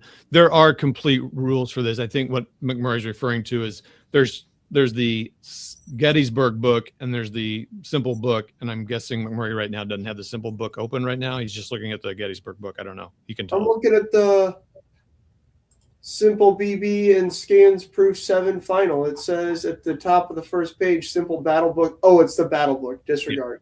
Yep. Yeah, I So don't have that- the simple rules. I just have the Simple Battle Yeah. Book. So there's 16 pages of rules that cover the whole thing. And well, we got a lot of stuff emailed to us. And so it's kind of, we're trying to figure out what all this stuff is. So but it's all there. So, I mean, that's what I would want to do is get up so we can get close to. And do you want to move the other Illinois boys up so they're adjacent, or do you want to keep them up there? These guys Yeah. or these guys? No, No, these no, guys. no. These guys you haven't moved. Did you want to move them up so that they're? I don't know, Toddy. That's a good question. I kind of do. All right, we'll do it. Do it, bro. It's all learning here. Yeah, exactly. I mean, there's Actually, none of these guys can fire, so we can move them 1. These guys will move 2. These guys will move 1. 1. Well, you probably got to go around the railroad cut, but 1, 2. Oh, wait. Devin disappears, or Gamble disappears after this turn. no Devin does. Oh, then what the hell are we? Oh, Devin does or Gamble does? Devin. Okay. Devin, up here. Yeah. My point is then we could probably get these guys into command Yeah. by just going. Again, I don't know. Can we move through friendly units as long as we don't stop? It costs Oh, you one. can go around them. You can go around them. Yeah. But it does cost 1 extra move through a unit. 3. Yeah. The issue is we're not going to get these guys in there. Let's see. We got 1, 2, 3, 4. Okay. And you'll be able to move the leader too. I know. But we don't want to sit them down in the railroad cut because there's no way that's going to wind up Oh, well. it's safe in there. It's perfect. Nothing bad will happen in there. Tour guide Phil told us that. We'll talk to him next week about it. Just so you know, McMurray, if moving through that railroad cut, not through it, but Is 1D. so you get disrupted Yeah, Yeah. but he went around. it. or disordered. I'm sorry, disordered is what you'd get disordered. Yeah, it's a disorder. So you can do it, but it's because you're jumping over it. It's painful. Yeah, but adjacent units not in the railroad cut, firing on units in the railroad cut have a +2 DRM. Yep. And the units firing out have a -2. So fuck them. Let's let the Rebs run in there. So now the question is, do we actually want to start moving these guys up towards the railroad cut, knowing that moving through Herbst Wood? Move your last. You got another guy to move. I know. Okay. But I mean, that's my point. Knowing that we can also move Gamble instead of moving south, do we want to shift some of these guys in this salient we've just created north instead of shuffling south? Possibly. And that's where chip draw is so much fun. Yeah. Who is this? Davis up here? Yeah. Now, Davis Devin's is not coming in. really going to go anywhere until he doesn't go anywhere until after this turn. The whole turn. So we got a lot of chits to pull. Oh, okay. Then this guy will go 1, 2, 3. So we at least have some sort of something. So this guy up front can't Okay, get. so let me ask you, why don't you just put him right on top of the other Devon unit? Because Oh, we're we can do going that? to be moving Devon here in just a second. Oh, there you go. And then can I pull their out of command thing off? No. Okay. Is that correct? It comes off it. Yeah, he's got a weird rule about that, but we need to be remembered that they weren't in command. So those guys, when Buford activates again, they can't do anything.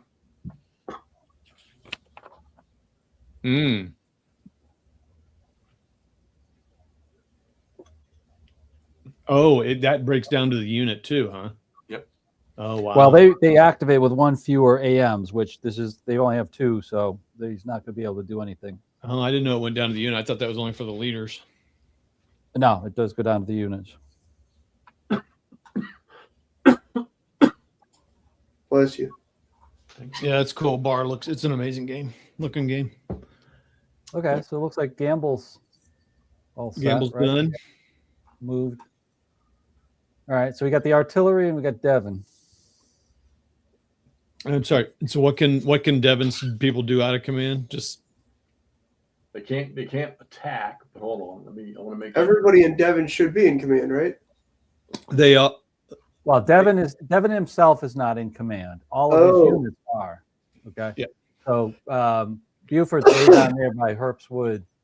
And All right, so Devon cannot adopt an attack posture. That's Right. all. So he's not gonna be able to close on the Rebs there. But you got the 3 units you got sitting there. If they don't move, they'll be able to fire. Wait, how do? Oh, do these guys not have carbines? What do these guys have? breach load. breech loading carbines. Yeah, so they can still only shoot 2 hexes. Yeah. Right. They can still shoot, but if you move them, they can't. Yeah, but these guys don't have anything within 2 hexes of them. Okay, so you can move them. Maybe they ought to come down and fill that hole until Reynolds gets up. Accurate. See, that's what I mean. Oh man, so this is what I like about this. There's less rules to think about, and I can worry about Strategy. the strategy stuff. It's so cool, man. And that's what's going to take me a long time to play. I'm like, oh, over here, no. Well, like I say, I was skeptical, but now that I've started to play this and I've seen this, I've had the explanation. There you go. I'm telling you that this works, and you got to play a few turns of this to see. Because, like I've told you before, I find it extremely hard to punish the first core with Heath unless I get a lot of lucky rolls. Well, yeah, because first corps is. Where are they? With their morale, it's unreal.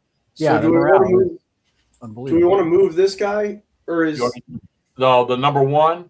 yeah? It might be a good idea to get him out from underneath, and Can he Well, that's a good. back- Oh, wait a minute. That's a good point because I but don't he think can they can. fire. What's that? There's a red unit underneath that Sure. out of command. Yeah, I understand. Does the stat? I asked this last time and I forgot already, and I could look in the rules. So- but I'm going to ask. Okay, hold on one thing. While we've got this there, because that's slightly illegal because when stacking, they still have to be from the same brigade. So Stacking only rules. Devon can stack with Devon and Gamble. Okay, so Gamble's guy couldn't move in there to start with. Okay, Right. But so let's just think: how would we have corrected that? We probably would have moved Devon first. Okay, but we didn't. So Well, we did. except for So then we couldn't have. Except for then we Take this couldn't have. guy, put him back where you put him originally. All right. And I'm the one who suggested you put him in on top, so we can't do that. Which, okay, there's another thing they're simplifying. All right. So now, What are stacking limits like for infantry units from the same brigade? 15 strength points. Okay. Or And what if does they're- the extended line marker mean? yeah, that go ahead. Yeah, extended line is for those large units here. They're 10 points, like this unit Yeah. right here. So he can actually break down and extend his line across two of them. So each hex actually has 5 and 5, Okay. and they can basically take up a larger front. Yeah. And then, so does that mean that this 55th, oops, sorry, hit control, not all. Does that mean the 55th North Carolina, do each of those have 6 or? 6 and 7. Okay. With So the more 7 would be here, and 6 would Yep. be there. I got you. all right. So we probably should have left the move. We know who. That's another thing too that we may have to fucking have Ross doctor up. All right. So what about those leaders? Did we need to move? We didn't do it. I don't think we need to. Gamble didn't move. He was fine. Probably ought to activate the artillery and at the very least move this battery that's just kind of down here. Right. But we're still looking at Devin. Yeah. Do we need to move Devin the leader? Or better yet, if we don't want to move Devin, do we need to move Buford? Yeah, my thought would be put Buford in this area somewhere. Well, okay, okay. Well, real Remember, you quick, got that cannon down there. He's in command right now. Well, yeah, I'd say move that idiot. Right. So Yeah, okay, well, so you can do move why don't you go Buford, ahead? then we'll talk about the artillery. Well, no, he's got to do all the movement first. Right, I know, but is he gonna move Buford now? I would move the artillery first. Well, the artillery has a good position. My point here is, if you look at this, he's sitting right on the edge of the McPherson's Ridge. He can actually see over Right. all of What the I'm woods. saying is, if can hit you're these going guys to up here. move the artillery, we need to do that now before we move Buford. If you're not going to move him, then just go ahead and move Buford. The artillery can still shoot no matter what, can't it? Oh yeah, Oh, yeah, let's just move Buford. And where is his movement value? I see a 2, they're 7. 10. All the leaders have 10 cavalry, 10 Okay. leader movement. Did you catch that? Yeah. Okay. He's got a command range of 7. Yeah. 1, 2, 3, 4, 5, 6, 7. Good placement. That Nice. way we're well within for both of them, and we're off the road for other stuff moving up. There you got the entire cav. leaders don't block for infantry moving up. Oh, okay. Now, Everybody's back to command. But Question. then 1, 2, 3, 4, 5, 6, 7. Both of those front Caliph or chunks of Caliph's battery are in command now if they need to pull back or whatever. Well, they were in command because of Gamble. Oh yeah, that's right. That's right. so do we need to move that artillery, because are they now out of command Well, in the next I would, activation? well, if I can chime in here, I'm thinking Yeah. he may be better placed here, because then he can go 1, 2, 3, 4, 5, 6, 7 back to the artillery, and he'll have 1, 2, 3, And he'll 4. be. That's a good point. Then he'll 5, still be within 7 of Gamble too. Yep. Yeah. So if you put him over here on the Chambersburg Pike, right behind Gamble, Yeah, that makes think more he'll- sense. He just Now, jumped over that pike with his horses. I think when I played, I got those guns to try to get with some infantry or some cavalry in the hex with them. 'Cause But you- I wanted those guns to be able to fire, and that's what I want us to do here. I want us to be able to fire. So, These guns here. but They let's can fire, yeah. let's leave them there because we want to see what fire looks like. Right. Yeah, but I also can't. I mean, if infantry can shoot out with them, why not push this infantry line forwards off the ridge a little bit or up onto that spur? yeah, but they can't. If you move them up, they won't be able to shoot. Yeah. This Yeah, I know. activation. he means next time or something. Oh, okay. Yeah. Okay. Let's, all right, we've got everybody moved, so let's go to fire, and we're we're not going to move artillery. So we've got 1, 2, 3, 4. We have 5 units that can actually shoot. Okay. Because they're see, and that's not we probably should. I should have left the move stuff turned on. So Yeah. but I mean, when you're playing by ear, it's easy to remember. So, but all right. So we know that he can shoot. He can shoot. Yep. He can shoot. Yeah. Yep. And these 2 right here can shoot. Yep. Yes. All right, so good. We're going to do fire code. Now, I'm going to walk through the first so you all can see this, okay? All right, so we got units move, rally, or change facing. And like I said, change facing doesn't cost any points. It's if you're doing it as a non-phasing player doing a reaction, that's going to cost you. Can I interrupt real quick? Yeah, go ahead. McMurray, do you have the player aid chart that says fire table on it, McMurray? Yeah, that's what I was using to. Oh yeah, I'm sorry. I just want to make sure you're looking at that as he goes through this. Okay, good. All right, so I'll do the first one here. Now, when you're doing fire, it's all simultaneous. So if you fired a unit, that unit's firing at you same time. Okay. Yep. If they choose to do the return fire, if you're targeting a unit and he has a unit beside him, and there's nobody in his frontal hex that is, I think it's if he's charging him or something. If there's nobody in his frontal hex, that unit beside can shoot too. Oh, so what I'm saying is so if it's a terrible idea to shoot. if this guy here, Yeah, but we need to see it.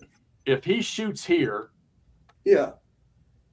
that guy can return fire. All right.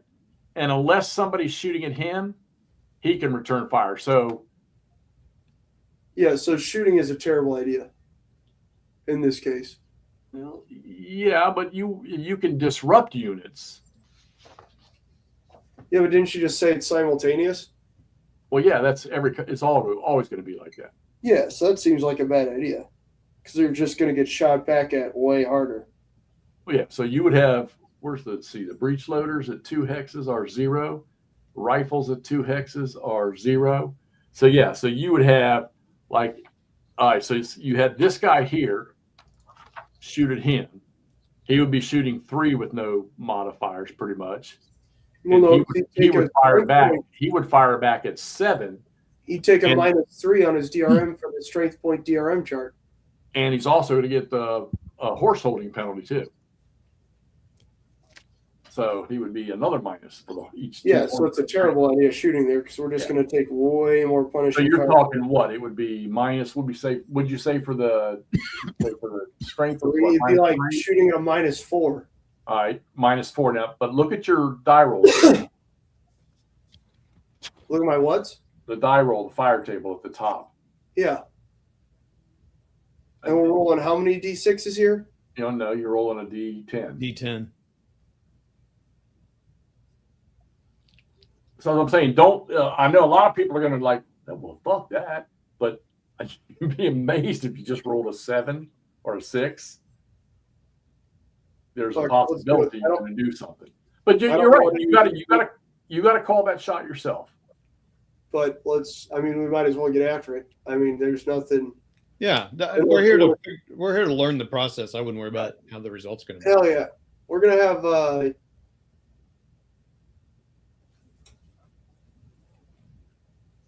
So is there a game strategy here in having this guy shoot at them first and then having this guy shoot? Or no? Well, yeah, you're not going to get a return fire on the second guy. Yeah, that's my point. So is it better to have this guy shoot at these idiots and then have this guy shoot? Yeah, here's a line of sight question. Can this guy even see this guy? What's the terrain there? Hold on. Because of that. He's on the same elevation. Oh, yeah, he's on the same elevation. So he would, this guy to the So here. he needs where are to you? shoot it. Oh, he He needs to shoots shoot here. Yep. for Christ's sakes. These guys.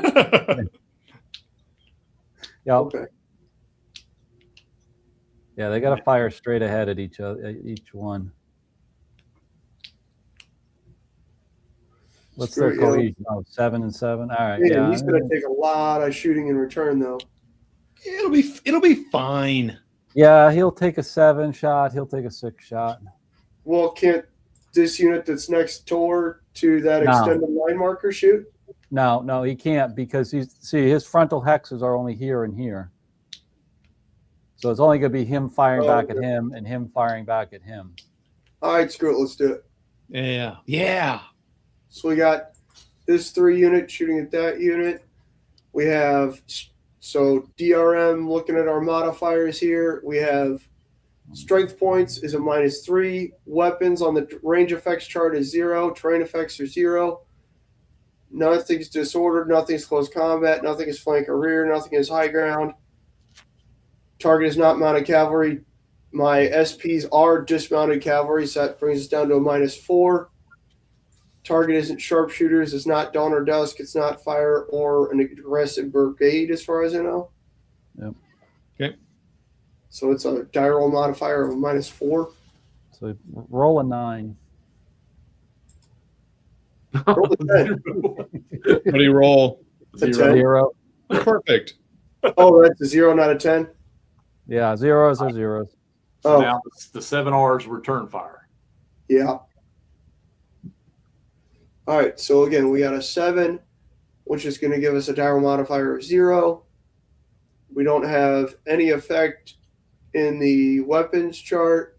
We don't have any effect in terrain effects, do we? Is there a difference for shooting uphill? Nope. No. Okay. So no difference there.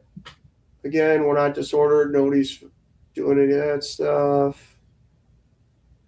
All right. So we just have a straight roll. Yep. 1. Wow. Okay. Moving down, this unit that has 4 strength points is starting at a -2 for their strength point DRMs. Yeah. -1 for being dismounted cavalry brings them to a total die roll modifier of -3. Check the thing. 8. Ooh. So we have a cohesion hit. I have no idea what that means. Okay. So first cohesion hit, you flip him. Wait, we just flipped them? Cohesion So hit is flip a the North, disorder. the North Carolinians there get flipped. So flip the main unit. All right, but he still gets to fire his 6 back before he's disordered. Yeah. So Okay. he doesn't get a disorder penalty. Okay, so 6 going in. 6 strength point die roll modifier is -1. We figured out there's no weapon or terrain effects or anything for dismounted cavalry, so we're just shooting. Oh wait, hold. I want to back up on that roll you just made. So you had 4 dismounted cavalry, so that horse holding would have been -2. It's for Wait, every what? 2 strength points. What? It's for every 2 strength points. No, it's not. It says 2+. Right, yeah. Every 2 strength points, you have a horse hold.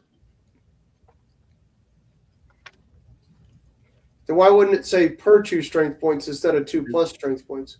Well, that's probably just the way they did the chart, but I'm going to go check it just to make sure. Oh, cavalry. Back here in the back. I do like all the rules references. That makes it handy. Oh, yeah, I don't think I have those rules in the book Yeah, here. it's not gonna be in the battle book. Well, Well, go ahead, Andrew. Just go ahead. If it is, we'll refresh it afterwards. No, it's not, Jeff. I just found a stack containing at least 2 strength points. Dismounted cavalry that fire receive a -1 DRM. Period. Where's it at? So I can highlight it. 6.39. 6.39, page 11, first column, 3/4 of the way down. I mean, either way, even if it is, it's still a cohesion. Yeah, hit. I got it. Yeah, you're Okay. good. You're good. You're Just good. keep You're going. fine. Anyways, so we're doing this 7 firing back or 6 firing back on these guys. Yep. So they are at a -1 DRM. Okay. And their roll is a 2, Miss. which is a 1, which is nothing. So you got him. You disordered him. Yeah, America. No, I think that you rolled a 2 -1. A 2 -1 is a 1. Mm-hmm. So he didn't hit No nothing. effect.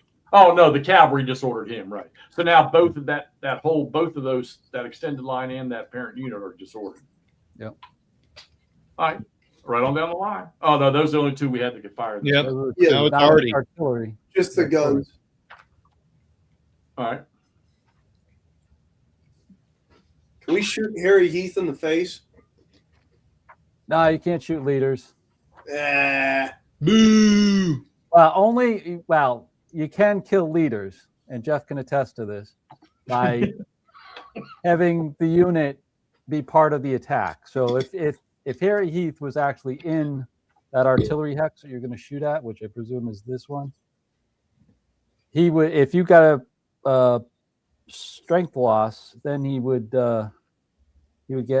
potentially get a be killed. If you roll a 9, I believe now.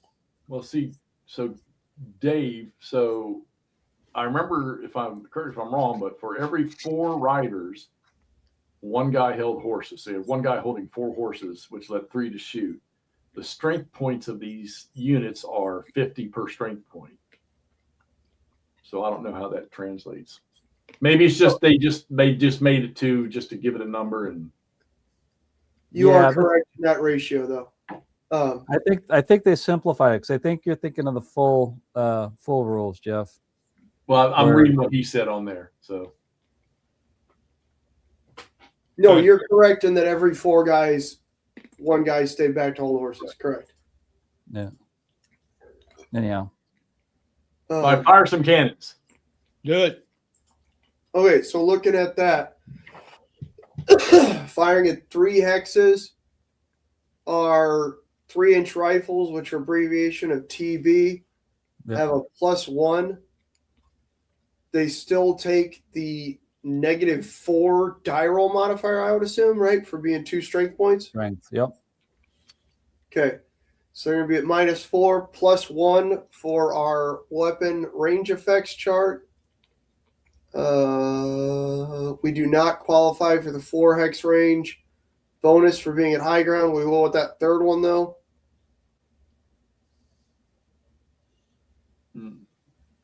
Oh, yeah, that wouldn't make any different sense. I was about to say, unless we chose to shoot at somebody further back, but then we're going to lose our range. So that's fine.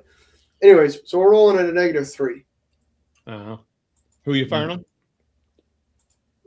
We are going to shoot at these dubers. Okay. Tennesseans, right? Yeah. Yes, the 7th Tennessee. And 2 is nothing. The next battery will fire at the same guys Hey, McMurray, you want to roll high in this game? for a 7. Shut up, Ty. So that's a cohesion hit. Boom. So do we flip them? All right. Our first It's our cohesion second. hit. What do we do? It's our second one. We no. did one with the cavalry up here. Wait a minute. Now they can return fire still, right, Jeff? Oh, yeah. Yeah, so they can return fire with 5. So, yeah, they shoot back at these guys. All right, so we got 5. We are at range 3. Now, hold on, before you do that, the cannon, the other set of cannons, who are they going to shoot at? Same guys. And you need to do both fires. I think you do do all the fires offensive first. So let me get my whiteboard. Well, So you got a 7 on that first one, right? We got a cohesion hit, right? The first one got a 2, then the second battery firing got a 7, which inflicted a cohesion hit. Hold on. The first guy fired. What was his result? 2. So So he got a negative 1. cohesion check. Okay. No. He rolled a 2. It's a -1 is your end result. Oh, so he didn't get nothing. Correct. Okay. And then now the second gun fires before the Confederates do.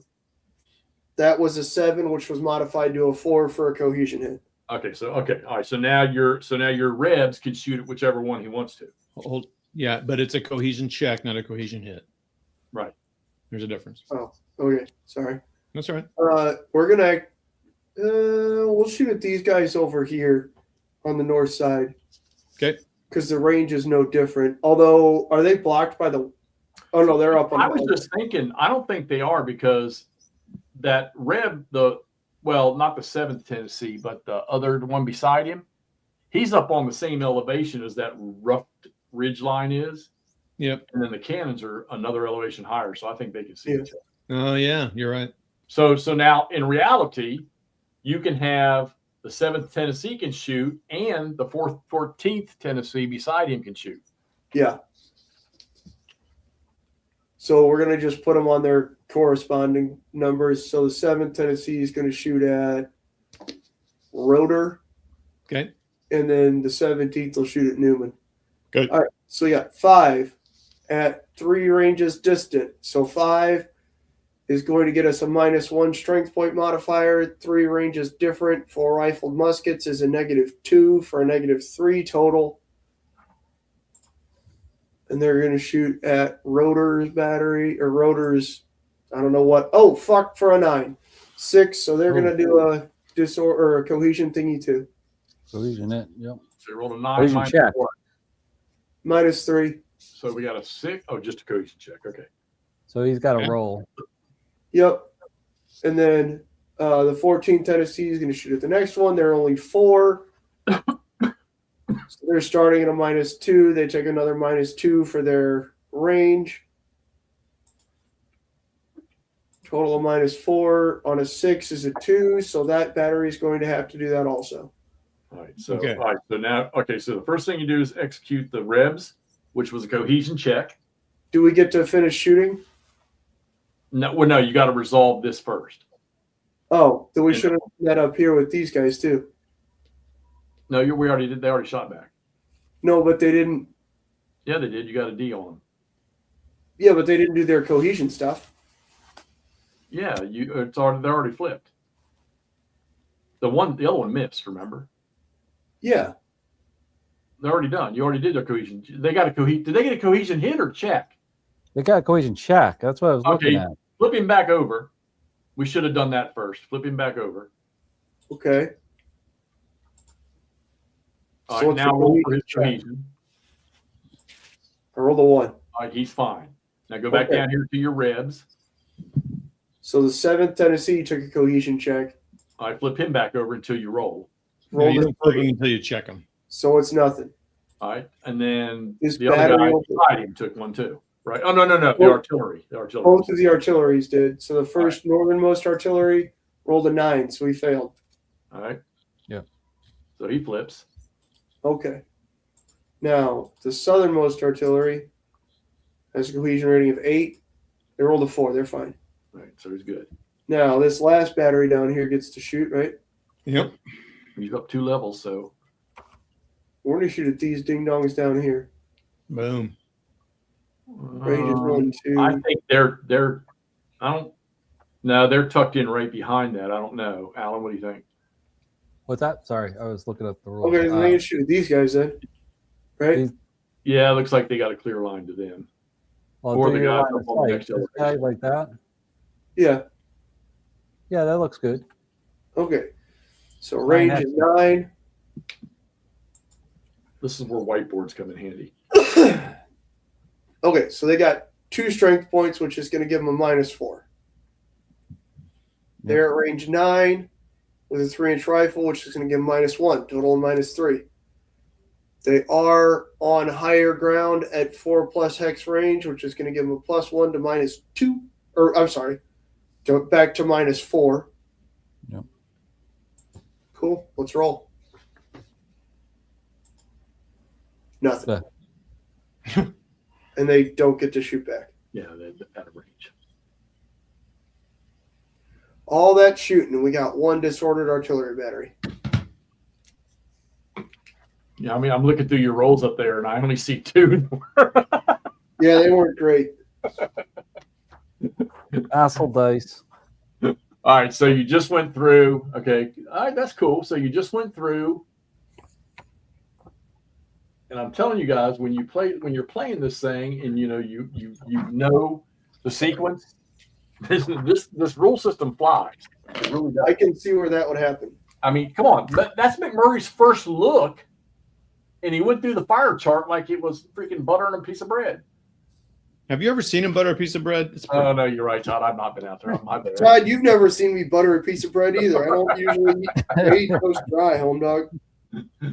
All right, so yeah, that no. was the fire phase for that one. So and now, yeah, I noticed you see the attrition phase at the bottom there, and if I remember right, you do execute that at the end of each one. Yeah. So, but we don't have any casualties yet. Yeah, we don't have any And casualties. just so, okay, let's run through that real quick so that everybody understands how that works. So you're used to the game, the full game, where, and I'll go up here to this guy here.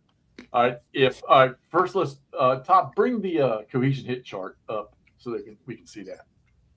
All right. Fire table. Okay, so you see the fire table goes no effect, cohesion check, cohesion hit, blah blah blah. Okay, so when you're so if you got multiple units shooting at one target, we haven't had to do a combined fire yet. Well, I don't know if we'll get to that, but maybe we'll talk about it. Oh, so you'll fire both of the phasing players units first. You know, if it's 2, 3, whatever, and then you'll do the return fire from the unit they're shooting at. Okay, and then you will execute in sequence the hits. So let's say all 3 of those cab units sitting up top are shot at that 13 unit. All right, and let's say they rolled. First guy rolled a cohesion check. Second guy ended up with a 7 and got a cohesion hit, cohesion check, and a strength point loss.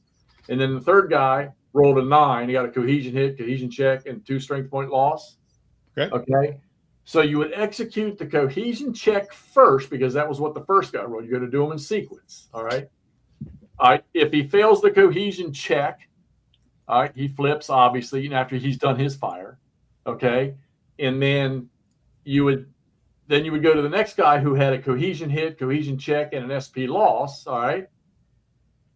Now, this is where we got a little confused about that because it's only under combined fire. And I've got the chart here here for cohesion hits. So it's only under, we got that retreat, but there's a special rule. And Alan, you and I were talking about, I think that's only under combined fire. Am I right? Yeah. Well, let's just continue on. I mean, we'll get to it eventually. Hopefully Heath will come out or next turn. And we'll get into real action. What's up, Mark? Well, no, we're trying to cover multiple units firing at one location on how they resolve their hits. That's what I'm talking about. I'm not talking about combined fire. The thing I'm talking about is you only check it under combined fire. So where is this, Jeff? Right. So, okay, when you're executing, when multiple units that it's not combined because they're not in the same hex, all right? So all 3 of those cab units up there, let's say that all 3 of these right here, all 3 of these right here fired at him. So all 3 of them would execute their fire. Yep. All right. Then he would execute his return fire. All right. Okay. And this unit here, he fired and he caused a cohesion check. He rolled a 2. All right. This guy here, he rolled a 7. He got a cohesion hit, cohesion check, and a strength point loss. Okay. This guy here, he rolled a 9. Okay. He got a cohesion hit, cohesion check, and 2 strength point losses. All right. Now, if you're not doing combined fire, you're going to check all these things in sequence. So here's where your punishment comes in for massive fire going into a target. So you would execute them in sequence from first firer down and by the sequence on the fire table. So cohesion check, you would execute that first. He failed it, he flipped. Okay. The next guy we said had a cohesion hit and a cohesion check and 1 strength point loss. You save the strength point loss for later. All right, you'll do them at the end. So you'll execute the die roll again for a cohesion hit. I'm sorry, you'll apply a cohesion hit. So now this guy's already disordered. You apply a cohesion hit. So now I need a marker. So now we're looking at the cohesion and failed cohesion check summary. Yeah, I'm just trying to, where the hell are the strength markers? Oh, here they are. I'm sorry. Let me pull one down. Yeah, this basically replaces the second disorder. Yeah. Yeah. So, all right, so that guy's already disordered. And that second guy that fired, he got a cohesion hit on him. So now, because the second disorder, he's going to lose a strength point. All right. So you got 1. We just lost 1 strength point from the brigade. Okay. And then, Todd, the chart says what on the second, on a disordered unit? From fire combat retreats and accrues an SP loss. Right. All right, now this is really going to get weird. Okay, so now these guys are retreating. All right, and he's going to, and he accrued his strength point loss. Okay. Okay. All right, so now you go down. He got a cohesion check. All right, Yep. the second unit of fire got a hit and a check. Yep. So you roll your dice, and this is not combined fire. He's a 5. He just took another one. So it's from combat. He's just ordered. So you retreat and accrue another AP loss. All right. So SP now loss. we're up to 2. And these are the rules I want to verify with Nathan. Okay. This. All right. Then the third unit got the same thing. Check and a hit, or hit and a check. All right. So he just got another hit. He's going to roll another check. 9. He suffers again. So now the brigade just took 4. Then you put in all your strength point losses from. And they should be retreating some more. Oh, yeah, I'm sorry. Yeah. And that's what, see, this is what I want to verify because I can't see that happening. Okay. Those strength point losses are actually on the brigade too. Yeah. Yeah. And so now we got to add in the strength point losses they took. We know the one guy caused 1 and the other guy caused 2. Yeah. So 1 and then 1, 2. All right. And that marker will go with Davis. Right. That's why I put it behind it so you can still see Davis. Yeah. Oh, yeah. That's probably good. Yeah, we'll do that. So we'll leave it behind you. So All right. So you take your strength point losses, you mark it under your brigade leader. Is how you mark it. Now, if you're doing combined fire, the rule that we were talking about when we get to it, you're not going to do multiple cohesion hits and checks. All right, and we'll because it's all coming from the same hex. I'm going to give you a little bit more room. I got to step away for a minute, but I'm just going to give you a little bit more room to look here. Yep. And so it'll move wherever you guys move. So I'll be right back. Okay. So, and all right, let's assume that that's what just happened during that phase, because the reason why I'm saying is I wanted to cover attrition before we went somewhere else.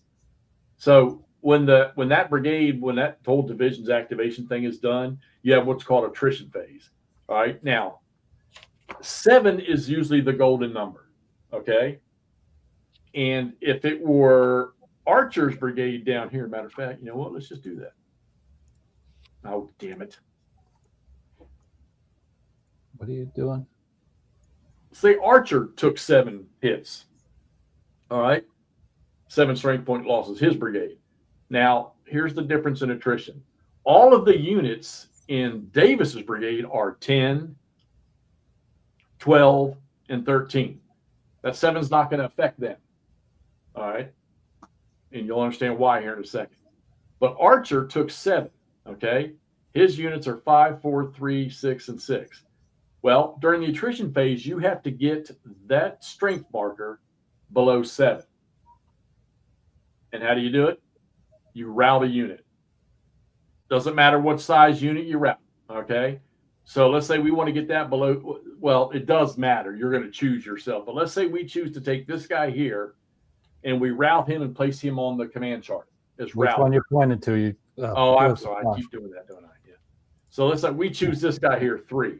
So he would go over to the command chart as a routed unit, and then you would reduce this number, his strength. 1, 2, 3. Now you're back under 7.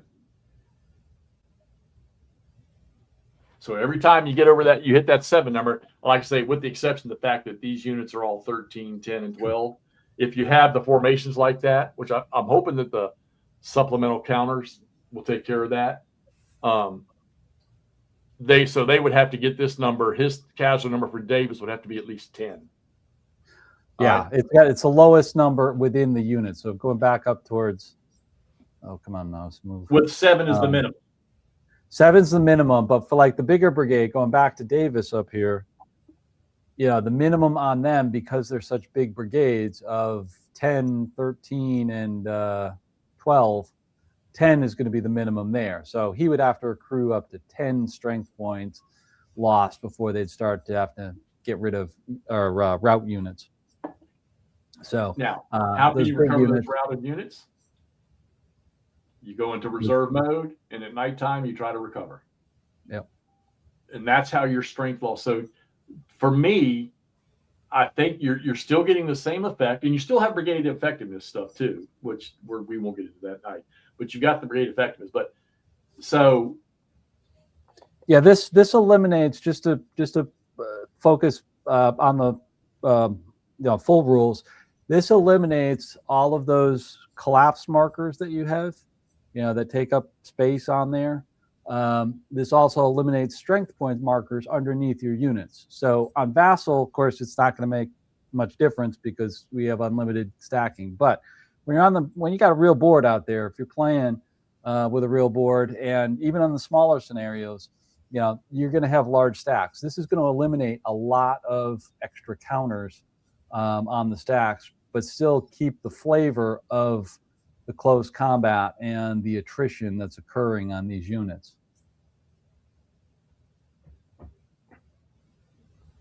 Right. So right. that's a good explanation there, because we probably won't get to that in the next. Yeah. It's just, So because we won't get to attrition tonight. I mean, matter of fact, I think it was in the second turn before I even had to think about it, and it was poor freaking Davis just got pummeled once first score got up there. So. Yep. So there is no second disorder chart in this one here. It's we can't show it to you because Todd's not here. There's a chart on the back of the battle book. You see, it's called Cohesion Hit and Failed Cohesion Check Summary, and it's really nicely done, and it's very minimized. Yeah, so that's basically your second disorder over there. Right. Well. What I want to do is I want to verify, because this unit took multiple cohesion checks, and it wasn't from combined fire. Does he keep retreating on each one of those fails? I mean, I guess it kind of makes sense, because he took a massive amount of casualties. He probably ran quite a ways back. So I'm wondering, I think that's a question I want to pose to Nathan. Yeah, this is what we were just saying, Dave, is there is no second disorder. It's been shrunk down. There's another little teeny tiny chart that's on the back of the battle book that replaces that, and it's much simpler. You don't have as much thought that needs to go into it when you're doing the second disorder. Yeah, and Randy, I don't know the answer to that question yet. That's why I keep my little whiteboard here, and I even do this when I'm playing regular GBAC rule, because of the return fire. You need to execute both before you apply the results. So I will say that in the GBACW full rules, that resolving the fire combat, because you're doing it piece by piece, I think that's somewhat faster. All right, but I think that the breakdown on how you do fire, how you determine the results, and the die roll monitors, I think this one is a lot easier. And I'm telling you guys that once, like I say, if you've been playing the full rules, once you spin this up for a couple of turns, couple of moves, and couple of fires, you're going to find you're not missing the beat, just like you were in the big rules when it comes to fire combat. Like I said, the only thing I need to get answered is that I want to get that multiple retreats from multiple cohesion checks. Sure. So let me bring McMurray on board with this in terms of what he did, just limited rule stuff and things like that. I mean, how simple, difficult, did you find it to, do those combats? Pretty straightforward once you get going, or? The combats were simple. You guys lost me at the attrition and all that stuff, but yeah. Well, we're throwing you right into the deep end, with this, while we're kind of learning it here too. So, hopefully it'll be easy. Take it in small chunks and still comes out there. I mean, it's simpler rules, I will say, but it's not going to be, something that's easily digested. You gotta experience it and play it. Makes sense. Quite a bit. So, but you can see we got through. The biggest point, I guess, coming out of this is we're getting through a lot of the combat much quicker than we would if we were playing the full rules. Having watched Jeff play those, Yeah.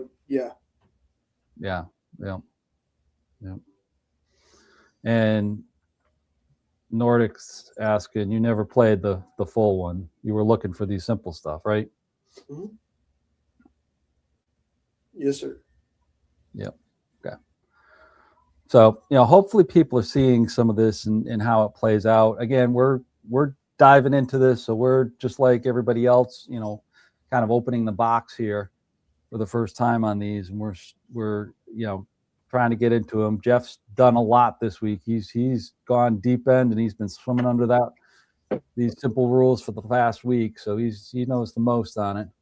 But I started a little bit more diving in today with it, and started a little bit, but I'm taking it slow and easy, just like I would with any game, just to see how it plays. So I don't see me giving up the full rules completely.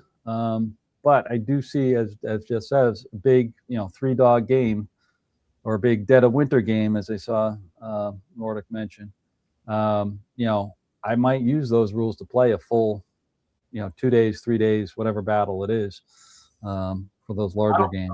I don't know. I've not met anybody other than I think some guys that played in a group one time, and it took them 6 months to play the full 3-dog. I've never got through more than halfway through the second day, and that was just, unless you want to just quit life and sit in front of your game table for 24 hours a day. I mean, I think this is the option. You're still going to have chit draws. Okay. You're still going to have activations. And I can imagine by 1700 on July 2nd, you're going to have quite a few activations that have to be done. But here's the difference. No four-man activations. Can't go above 3. All right. Yeah. And you're moving the entire division at one time. Yeah. So that right there is okay. So that's a great simplification of the rules to do that. There is no opportunity or approach fire while a unit's moving in. Yeah. It's all conducted in a phase, and you go right down the line, left to right or right to left, whatever, doing your shooting and doing your return fire. You execute the results. I think the trickiest part of fire combat is, and like I said, I want to get some more clarification on it. I'm doing it the way I read it. Execute all your cohesion checks and hits first.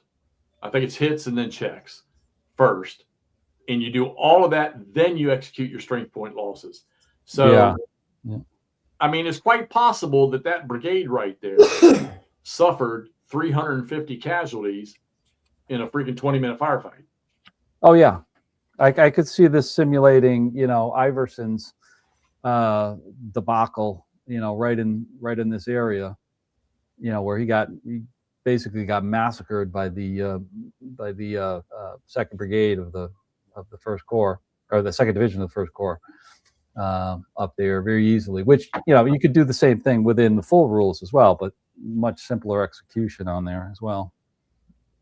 The other thing that I noted, and I haven't played this yet, but I noted within the rules, is that your disorder effects they will linger longer for you, because there's no rallying in front of enemy units anymore. So you could do that before, but you can't do that now. So it's a little bit trickier to get those disordered units back in good order, in the face of the enemy. Also, too, if they're out of command, you cannot rally as well, which is an important piece, because a lot of times you'd run them back behind and just leave them back there and keep rallying. But no, you got to keep them in command. So that's going to make it a little tougher, particularly when things are heating up on the battle. So I like I said, I think what like fatigue is gone. You have to worry about fatigue, but you're using the route rule for casualty loss, so to speak, routing a unit off, which I think, I don't know, I like the strength tracking on this. And you're right, in Vassal, it's just increase or decrease your marker. All right. But it's nice to say, oh God, where does this brigade stand? And all I do is look down at the leader and see what the strength marker is on that leader.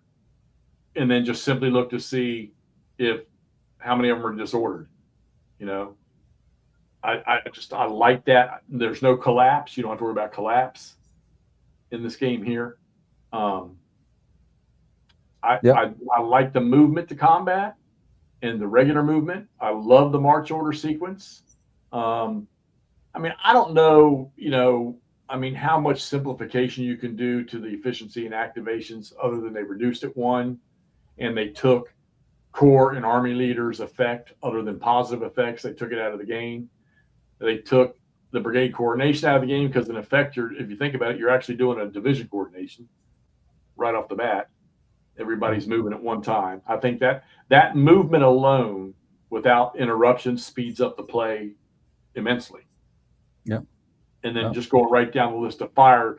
Granted, you're still doing the same thing in the bigger rule set, but you're doing it after every brigade. Yeah. So, and also too, you're conducting fire, with each unit that's in attack. Yeah. As they individually. So that's going to slow you down too when just going right down the list is just much easier. Going right down the list left to right is just that much easier. But I mean, there you go. That's we've been going 2 hours, a little over 2.5 almost 2 hours. Yep. You've all I can say to you guys is look, all right, so we have a 1-up because we've already got it. We already have the test play stuff, and there's some other test players out there. And I've seen a couple of emails that have been sent back and a couple of notes from people that I don't see anybody complaining. I love, the detailed stuff. And I would say it again. I didn't think I was ever going to touch this. I swore I wasn't going to touch this. And I got news for you. I'm going to use this rule system. And if not for one reason, to get through a damn full game. I'm the bachelor, got my own place, and I got a big table that I can play all the GBACW games will fit on that table in full force. Yeah, I don't want to have to leave something up anymore for 6, 7, 8 months and play through half of it and realize I got to take this down.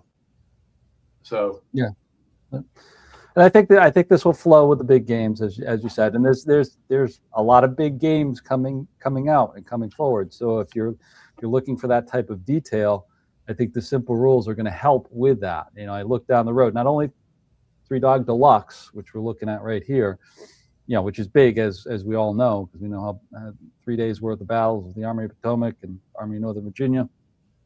But we're also looking at some other ones coming down with, Gleam of Bayonets 2 coming out in the future, and more sooner than that is probably Stepping into Hell, which that's going to be, very interesting, as well as retrofitting Into the Woods and Death Valley there as well. So, the stuff going to be there that I think you could play the larger ones like 3rd Winchester and Cedar Creek and other things like that may be a little bit better, because I've played 3rd Winchester and yeah, that was a month worth of plays to get that all done, which would be nice to get it, in a weekend or a couple weekends instead of it. So, hey, Bill, I think I know they're not configured for that, but I'm picturing the old like Terrible Swift Sword in my head, and maybe because the strength numbers are different, because it's 1 to 100 in the old systems. I mean, you may have to make a couple modifications, but just generally thinking of the game in my head, I don't see why you couldn't. So maybe that's something we do sometime in the distant future. Yeah. Well, I'll tell you what I think I want to do next is I think I'm gonna put my campaign on check, and I'm gonna maybe spin up. I think they have the Longstreet second day scenario. Yeah. And play that to see what kind of result and how the forces move or get pushed back and forth. Yep. Yeah. That's what I was looking at, but I needed the master reinforcements. Right. Yeah. And we got those today. Yeah. See, Joe, I'm not gonna lie to you, Joe. I think there's going to be a lot of people out there who have seen these games and have said, "Man, those are freaking awesome."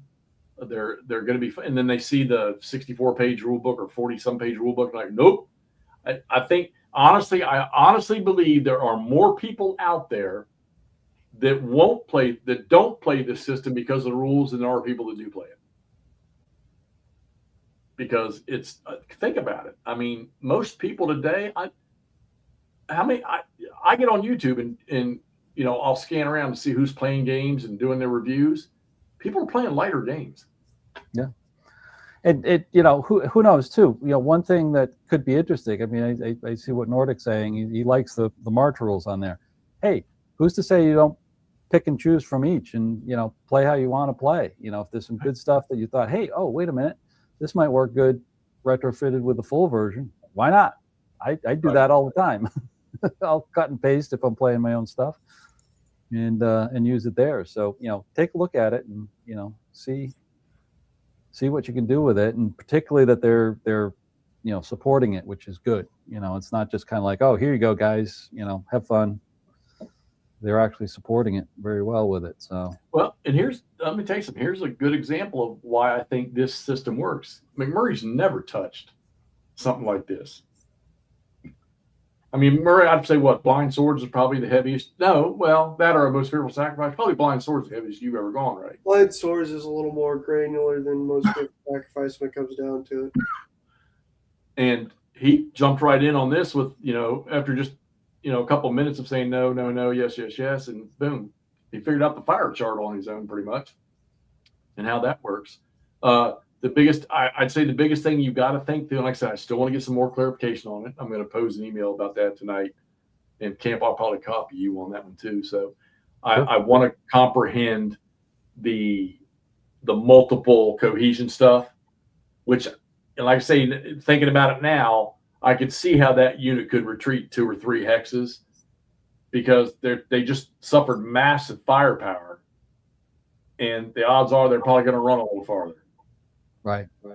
So maybe that is configured. I know Nathan has put a lot into this. Yeah, I don't know, guys. I mean, I had 5 nights of playing it and reviewing it with him.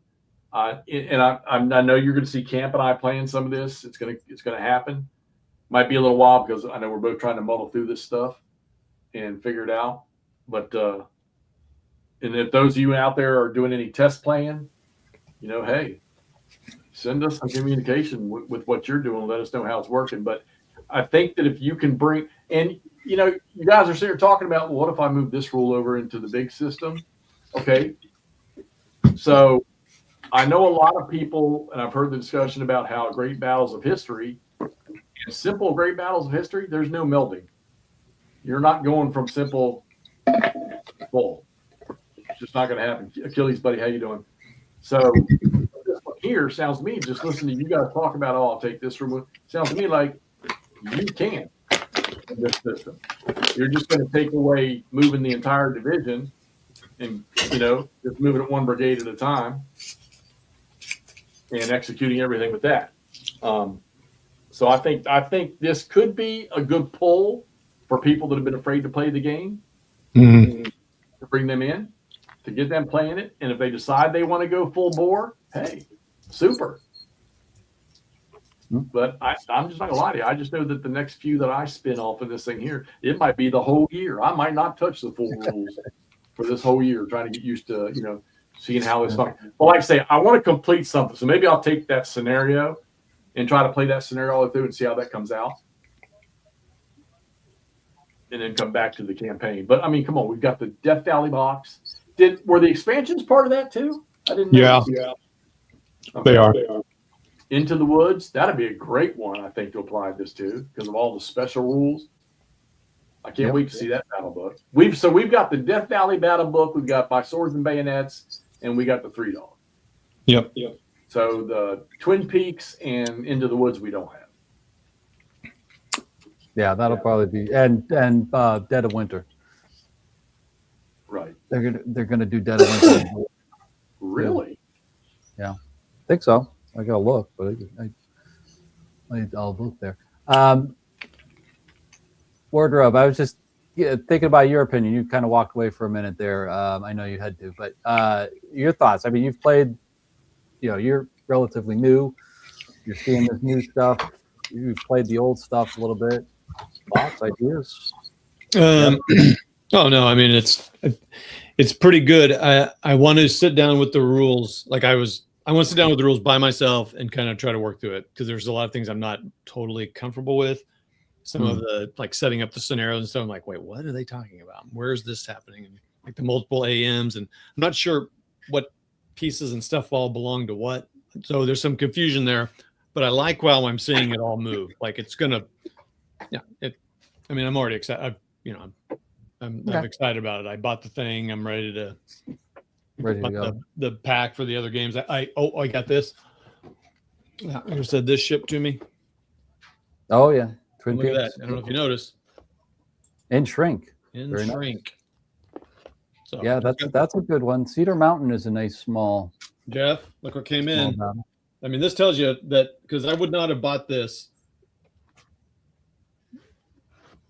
Oh, still, that one came from Clay? Yep. Still in shrink wrap. He's having a fire sale. I mean, that should tell you enough about that, how excited I am about it. Because I wasn't going to buy those battles. I was like, I'm good with Death Valley and I keep looking at 4 other people. And Three Dog and Death Valley and by Sword and Bayonets because I have it. Yeah. But really those 2 because I've been to the places and that was cool. But Yeah. now I'm like, no, man, let's do these others too. Yeah, Cedar Mountain is that's a good one. That's a smaller one too, more like a Death Valley type size. Yeah. So. Yeah, we're all buying Clay's games. Like I said, so I before I do final judgment, although I guess I kind of have, but I want to go through this on my own and be able to do it on my own. Yeah. Oh yeah. We're all still doing that, but I mean, Let me ask you this.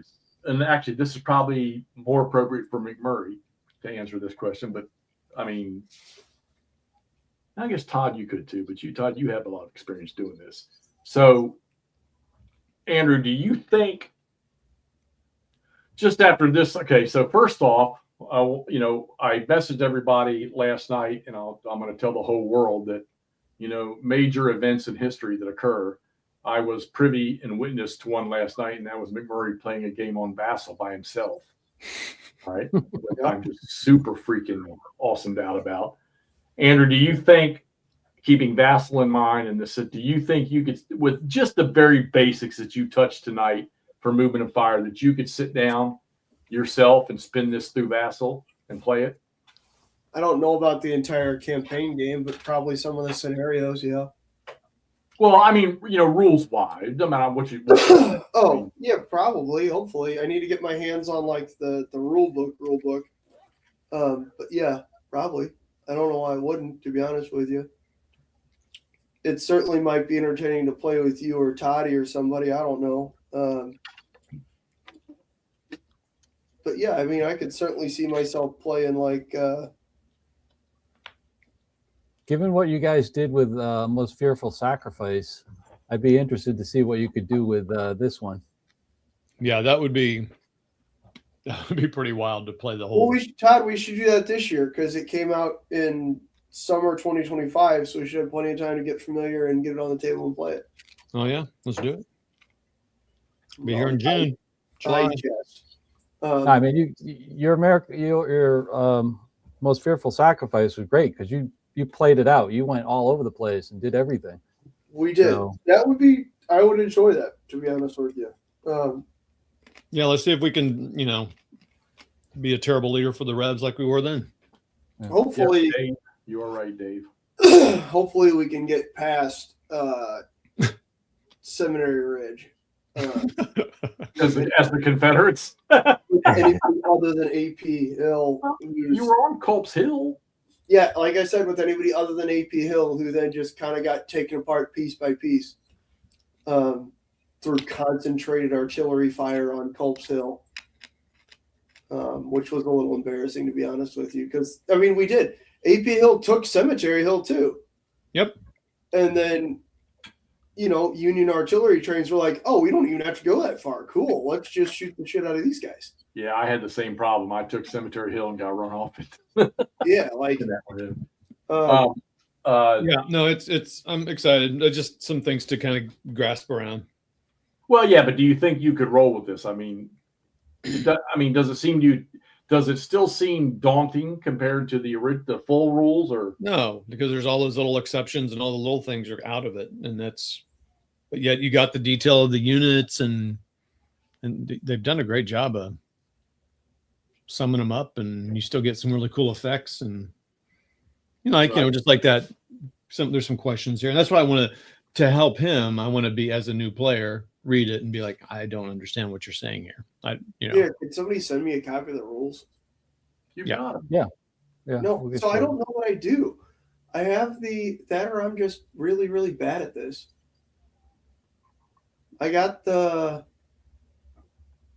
Well, the email that came with all the Vassal mod and everything. Wait a minute, did he get this? Did McMurray get the second one? No. I don't know. I don't. He Oh, that- may not have. Yeah, that. I Well, got yeah, but in the- the first one, the rules were part of the first one too. So I have errata. I have the simple version, which is the whatchamacallit, Battle book. the sheets, and then I have the battle book. No, what is Okay, it? I thought. Yeah, I just found that email. So, yeah, there's the Oh, so one you don't, before you that. don't, yeah, you don't have the D3D Simple Rules Proof 12 Final. No. Okay. Yep. Cool. So, yeah. So don't, guys, don't, those of y'all are getting it, get, first off, the simple rules will get posted Yeah. for free. I wouldn't doubt if it would be too much longer for you to see that. I think I think that these test plays he's sending out. I think I don't know whether maybe he's waiting to see what the response is from all the test players looking at the core rules before they post them for free.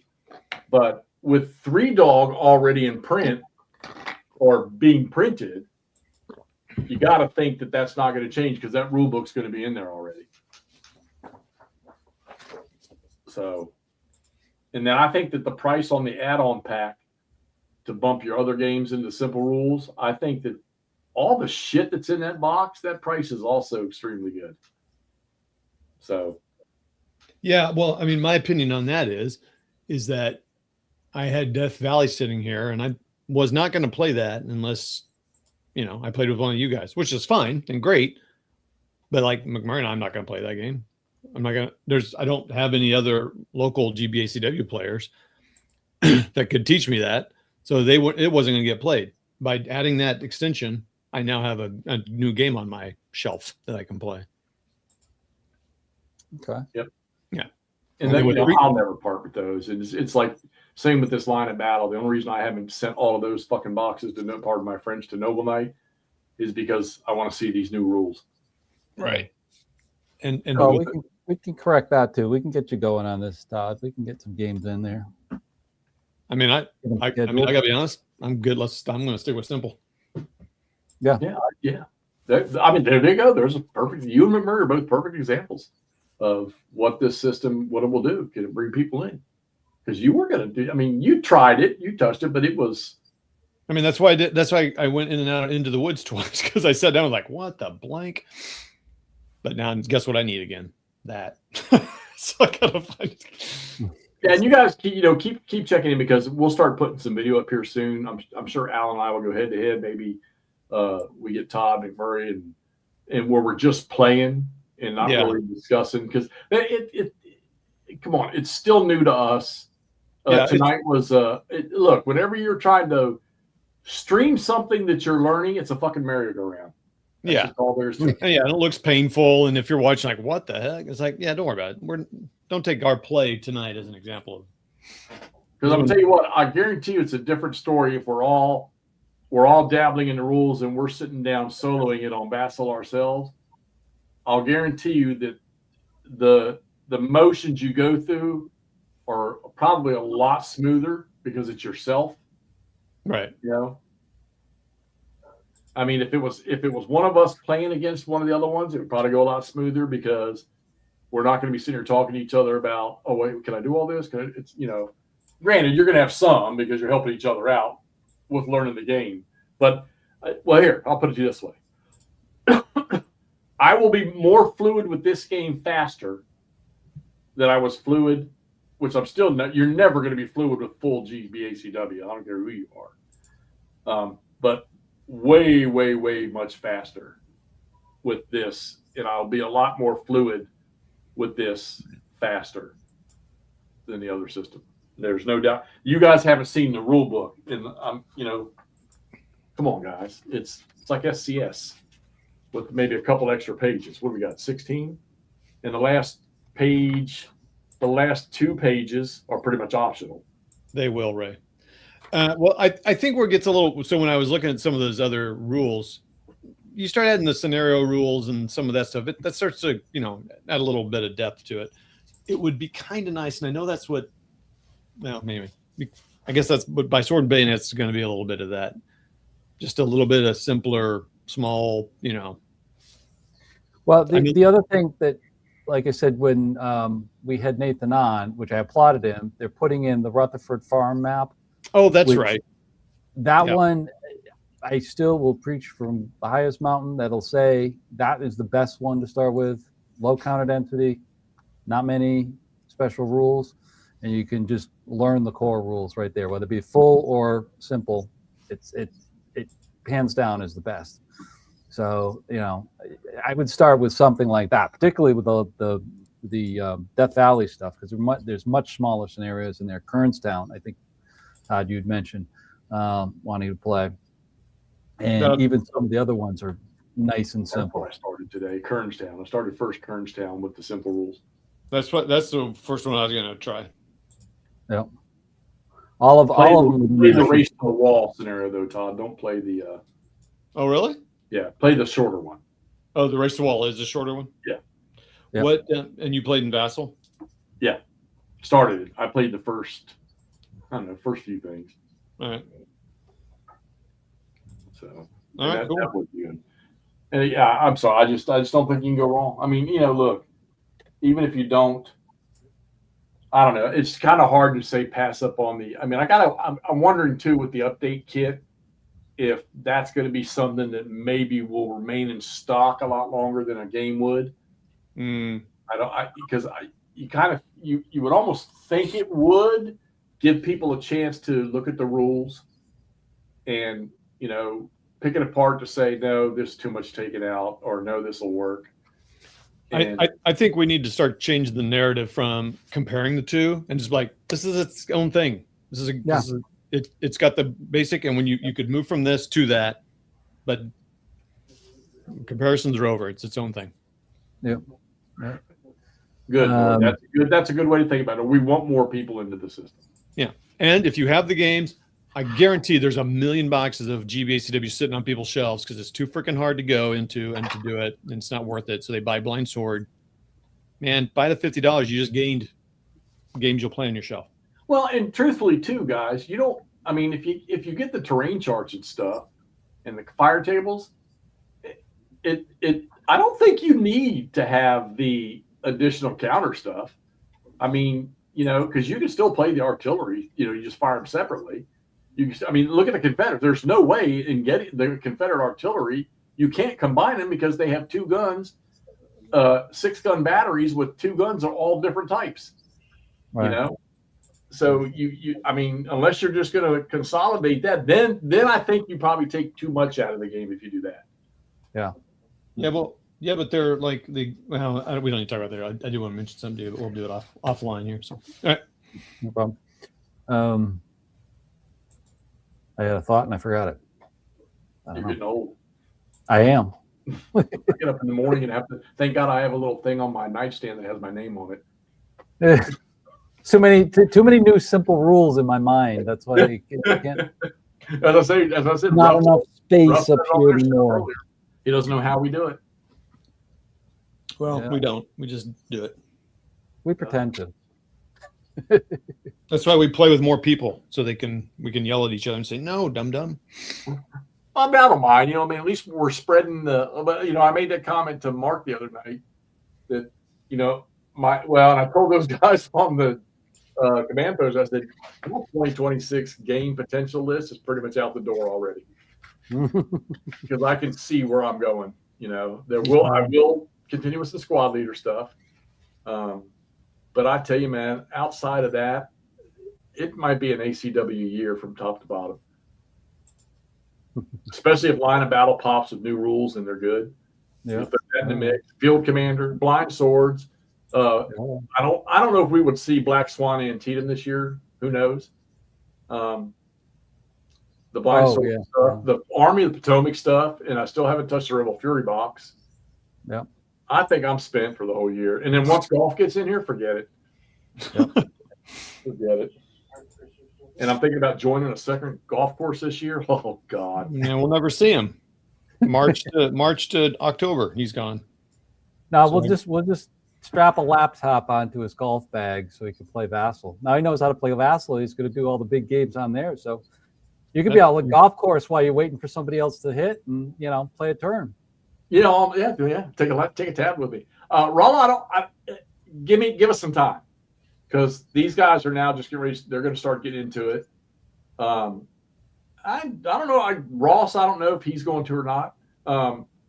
I would like to think he is because I know he did like it when we did the thing with Nathan. It changed his mind a little bit, but you'll get some more Adams. Plus, there's some more play testers out there. And Nathan has told us we can shoot video. I mean, come on, we just did this. So we'll get some stuff out there and then try to find out, what other things could be done.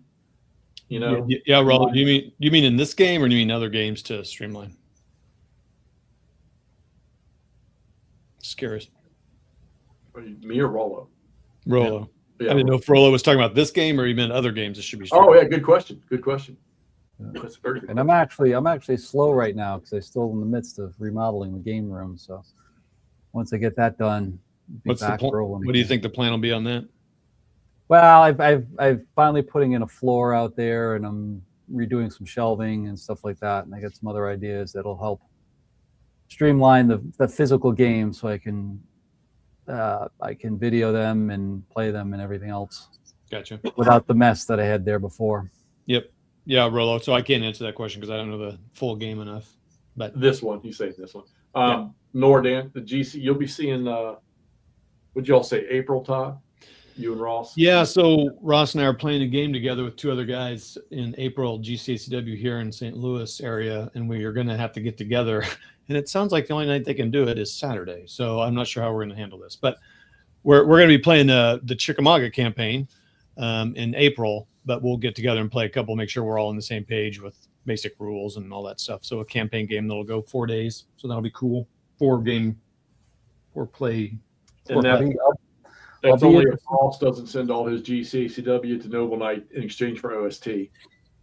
He's not going to do that. I will be interested to see it. So if you do it on Saturday night, and if you don't mind showing it, I'd love to watch because that Chattanooga or the Chickamauga campaign is Battle above the clouds, Nordic. CC. Yeah, it's Hey, I tell you, I don't know if I could. I think that this field commander Robbie Lee, and I'm going to say this, and I'm going to counter what I'm going to say with what I'm going to follow it up with, is I really don't know if I want to learn another new game system this year. I really don't. Now that being said, Except for flying color. oh yeah, well yeah, and I told you Mark Herman's going to send me his copy. So Yep. I did see MMP announcing their new system. Operational wargaming system or something like that. what? Yep, I saw the thing on Facebook What? today. Did they announce it at the Yes. winter? I don't know. I just saw it. I saw one of my buddies, Pete Madoff. He commented on it and asking about what can we see? How can we see more? And it's coming. You'll see a lot more. So Okay. what I'm wondering is, are they trying to simplify OCS? Makes me curious. We'll see. I got to get to winter defensive man. Oh, to the yeah. That's There going was on right even now. squad leader this morning. Yeah. That's over in Bowie, Maryland. That's not that Louis, far. Maryland. Yep. But in this Well, for weather, you, what? Just the other side of DC for you. yeah. I don't like going around DC and around Baltimore anymore. That's been years since I've done that. Actually, for me the circle in coming down Gettysburg can drive me up the wall. coming down that way, I just go through Delaware and go through the Eastern Shore. Heck of a lot easier. Got there and played baseball tournaments with my traveling team years back. Oh yeah. Let's see. Do you count game systems you have played in the past but haven't played in a few years. No, I mean, like I can pick up any one of the original GBACWs and play them, and don't have to scratch my head too much because I mean they were very, very fundamentally basic games. Now, squad leader starter kit, yeah, I have to keep the rules. But you know what? I watched Rob spotting round. He still has to go and bounce rules. You know, so there's some systems you're just not going to get GBACW full rule set. You're not going to bounce. I don't care who you are. You're not, unless you've got a computer chip built in your head. So, Yeah. crossing the BCS, Market Garden. Looking forward to those. I love BCS. So, Yeah, I don't see what you're talking about, Jeff. You're going to have to find that and tell me. crossing the MERS. They were tagging. I should have saved. I don't know if it's on the MMP site or not on their Facebook page. Whatever it was at the winter thing that they were. Huh. Yeah, I'm not seeing it on their Facebook page. Okay. Maybe it was just in, I don't know, maybe, here you're right here. Let's see. They got a new SCS game coming out. They're working on. Where are you seeing this? What is it? Kharkov, Operation Star, and Operation Gallop, and Manstein's Backhand Blow. Oh, baby. That's SCS, all East Front too. Baby. Well, yeah, I mean, yeah, those two BCS games are very interesting to me. Well, yeah, but you were the one that informed me about the Market Garden one. Yeah, but I didn't say anything about this new system you're talking about, so you have to find it. And what's his name? Gilbert Collins has got his Antietam off of Mark Renella's system. Looks like he's getting ready to push that across here soon. What is area movement? Area. Oh, that's area movement. But Renella's, I've got his area movement symbol. They're not too bad. Yeah. They're not too bad at all. Where is this? No, I was going to say, yeah, I know of that. I know his new stuff, is pretty good too. That he's doing with the kind of siege games. Here we go. Here we go, Todd. Let me see if I can. I thought I sent it to you, but maybe I didn't. It's on Eastern Front War Games. It's on Kev. Anthony Burkett posted.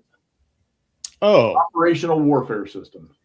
Oh, I thought that was him playing. No, you were talking about the BCS France one. No, but I thought the Burkett, or however you say his name, was doing his game that's on from Decision Games. Is that not that? No, he does those Eastern Battles. East Front Series, yeah, whatever it's called. ILAO 1807, the Sound of Drums one, Arthur. I gotta bop out, guys. All right, we'll see you, man. Help it out. We'll talk to you guys soon. Bye, buddy. See you later. Bye. Let me see. Oh, somebody's selling 5 swords of bayonets for $44. Oh, here we go. The breaking point. I haven't played that yet. Battalion Combat System. Here you go. Let me send that one to you guys. There it is. It's in its demo mode right now. France and Belgium, 1940. Oh yeah, that looks good, baby. That could be very interesting. That It's called enticing. the breaking point. That's BCS, and the other system is Operational Warfare System. Interesting. Let's see if I got you on here, buddy. I do, Nordic. There's the BCS one, buddy.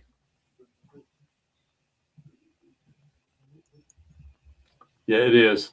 BCS is the great system. That's okay. So I'm bumping heads right now between that and the newest Victory in the West stuff.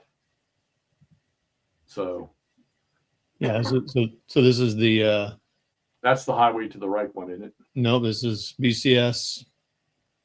That looks like Highway to the Reich. What's the town at the bottom? This is BCS's Market Garden game. Yeah, it's the Mark. Yeah, I'm not Highway to the Reich. I'm Mark. Yeah. Eindhoven, Nijmegen, Arnhem. Yeah. All he had was this kind of Yeah. The other one I sent you is the France 41. So. And then here's France. Hennet. Oh. I'm excited about. Look at that. Oh, baby. That looks like Blitzkrieg Legend almost, doesn't it? Yeah. So that's Which- France. Look at that. Oh, That's the Wow. whole front. I wonder if there's got to be more maps going off of that. Well, it looks like the This is table goes basically down around towards the bottom of the picture. I've never played a market garden game that I've been successful with the Allies. Never been able to do it. The SS is just too much. Damn, oh man. That's going to be a freaking riot. Please don't put that up for pre-order like right now, because I got too much. I have very minimal actually on pre-order, but I got a lot to think about. So, all right, Sound of Drums. Arthur, I keep thinking about that, and if I could find one, I could steal a copy somewhere. I'd probably look at that. So,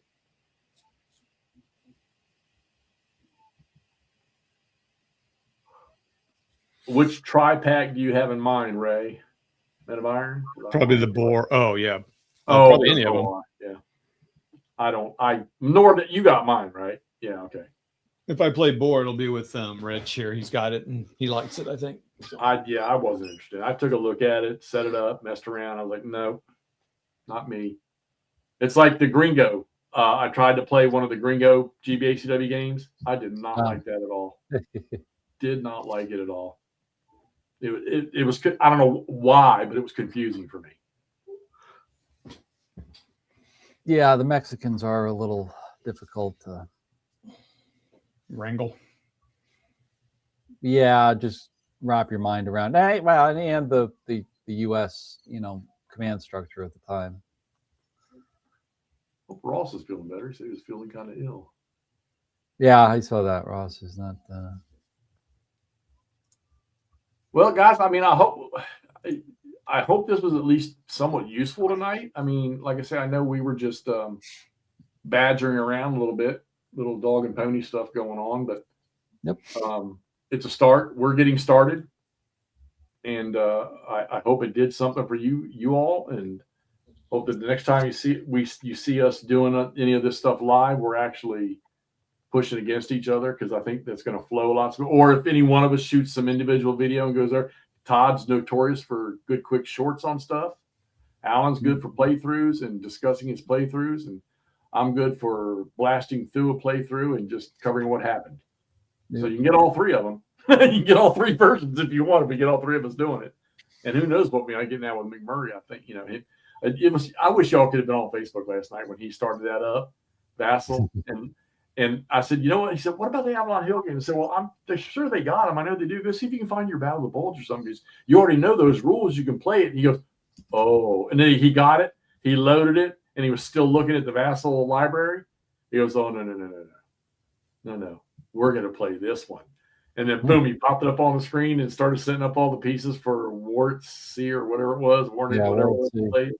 And he was just, this is freaking great. Dude, this is awesome, man.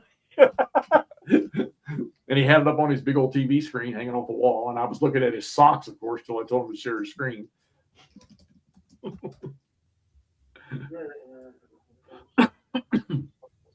Yep, all good stuff. Yeah.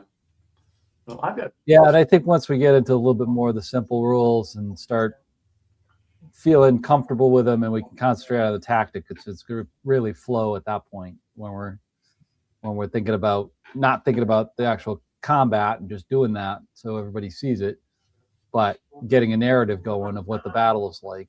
That's going to be the big difference. Yeah, and I think that's why I want to switch and play a scenario to see if I can. And I mean, obviously Longstreet's attack on the second is one of the big ones to get after. I mean, I wonder if you could apply. Well, I mean, you got to assume that Gleam 2 is going to have. I mean, he said everything going forward is going to have simple rules in it. So yep, that's what he said. So it will, and I could tell you with firsthand knowledge, it's going to benefit from it with some of the smaller, tougher scenarios. Everybody think about Antietam and think about the northern half, the cornfield, the Westwoods, Eastwoods, Sunken Road. There's going to be individual scenarios for all of that, and there's a lot of counters, a lot of AMs, and to resolve stuff quickly, is going to make those really shine. So it's going to be very interesting. Cornfield Yes, will- Lord, I do have you in mind. I just, like I said, I got some stuff that's holding me up right now, but we'll be there eventually. Yep. You still count on us on Thursdays and Saturdays for the most part doing something. I figure Oh, we're yeah. going to wrap up the 2 we're playing here shortly. Yep. I'm giving it maybe a month and we should be done with both of them at worst. Yeah. I'm hopeful we'll get another couple turns done with Army of Potomac. And we'll take a different approach to that one this Yeah. time. That was a good one. If anybody didn't hear it, we had a special guest on last week, and that made it even better. He's got to be. A lot of play done. He's definitely the most exciting developer. I mean, he is so. I mean, I know all the guys that create games. They like their games, so they wouldn't create them if they did. Yeah. But I've never. That dude's so pumped up, and he gives you energy, man. Well, And he loves to him. talk about it. I think it's all in the name too, because I think him and Herman Luttman. You talk with them, and Herman's just so down to earth, and he's into the games, but not as pumped as Mark.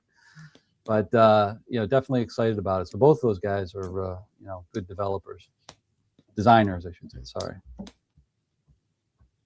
Yeah, good stuff. And I don't even know what he's. What else? He said he was working on something else. What? Well, I know he's going to be working on the follow-ups to Army of Potomac, but yeah, he's got something else he was. Well, I mean, he's got eventually, the Ancients one there, the Thunderbolt is coming out. Is that his game? Yeah. I did not know. That's the first time I've heard that was it, and I've asked about it. Yeah, no, that's his game. Yeah, that's his stuff. So that's coming out too. That's probably going to hit the same time as Potomac. So he's got some. Yeah, I was just looking through I was thinking about that after we got off the last game. I went up and I'm heading to bed. I'm looking at the bookcase with all the games in it. I'm like, I could probably, Mark Herman. Of all the ones that are sitting on the immediate shelves, not to mention all the old SPI stuff. He's got his name in there someplace. Oh yeah, yeah. Well, and he always talks about he's the original GBACW game creator with Lee versus Grant. So, and that's still a good game.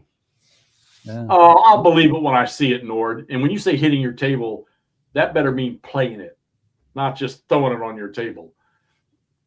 I want to see you haven't posted any playthroughs. You need to post something. I haven't seen one of your little Facebook posts in a while now. Oh, this has been a while. Yeah, That's right. I used to post that a lot. You need to quit fucking browsing the internet for Korean camping girls and play some damn war games. Yeah, there you go. Well, I got 2 more things at Taco Bell that got delivered late that I want to eat, and Yep, I got a couple questions for you guys. So it's about that hour. all right, thank y'all. Thank the crowd tonight, guys. We were never below 30. yeah, Never. I really appreciate We were up the at crowd. 50 something for a little while there. I appreciate this. I hope you got to tell us, hey, the guys, you're doing this wrong. Can you please do this? Let us know.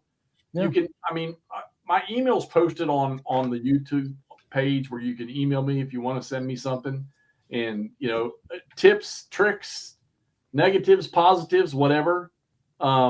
We appreciate the help. I mean, this is one of the reasons we got all this group together, so we have people to do things with. We can rotate around stuff. We can do shows on different things, and to me, it's working. We've been at it now for what, 4 or 5 months now, I guess. Mm-hmm. Pretty much, Something pretty like that. stable, pretty solid. We've mixed it up a little bit, and yeah, I know Casca and buddy, you don't know how bad I feel about that, but okay, I'm gonna go ahead and say it. I haven't posted it yet because I'm waiting to hear from Kev Sharp. We're gonna do a paint show on the 21st. Me and Todd Lee, and probably have McMurray on. And if Alan and Ross come on, that's cool too. But we're going to talk about some of the stuff with speed paints and uniforms. I just haven't posted the stream yet because I'm waiting on something.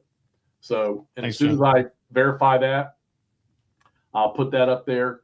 I will tell you this: I did another new little trick tonight. So I've been painting these British infantry, and I've done Vallejo. I've done straight speed paint over white. I've used the historicals from Fanatics War Paints, and right now of the 3, those have turned out the best. But today, I decided to go gray primer, speed paint base the uniform, and historicals over the webbing and stuff like that, and that's looking pretty good too. So that is a good way of doing it. But we're gonna do that. Todd and I are gonna do it. He's gonna try to match colors up with uniforms, and yeah, maybe we'll have the Flames of War stuff or those old books, and we'll talk about color matches. And like I say, we're not worried about, oh no, Todd, that's a shade too light. Something in the ballpark. So hey, maybe so, Nordic, but I get stuff painted. Otherwise, it's not going to happen. Just like these simple rules. Thank you all. Let us Thanks know what all. you think. If you want us to do some more of this stuff, let us know. We'll talk to y'all later. Have a great night. And those of y'all that are getting stowed on, if you're in the South, I'm sorry. Maybe that's why William's not on. I haven't seen him on here tonight because he lives in North Carolina. Oh, So, yeah, they're getting pounded. getting pasted. All right. Talk to y'all later. See you. All right.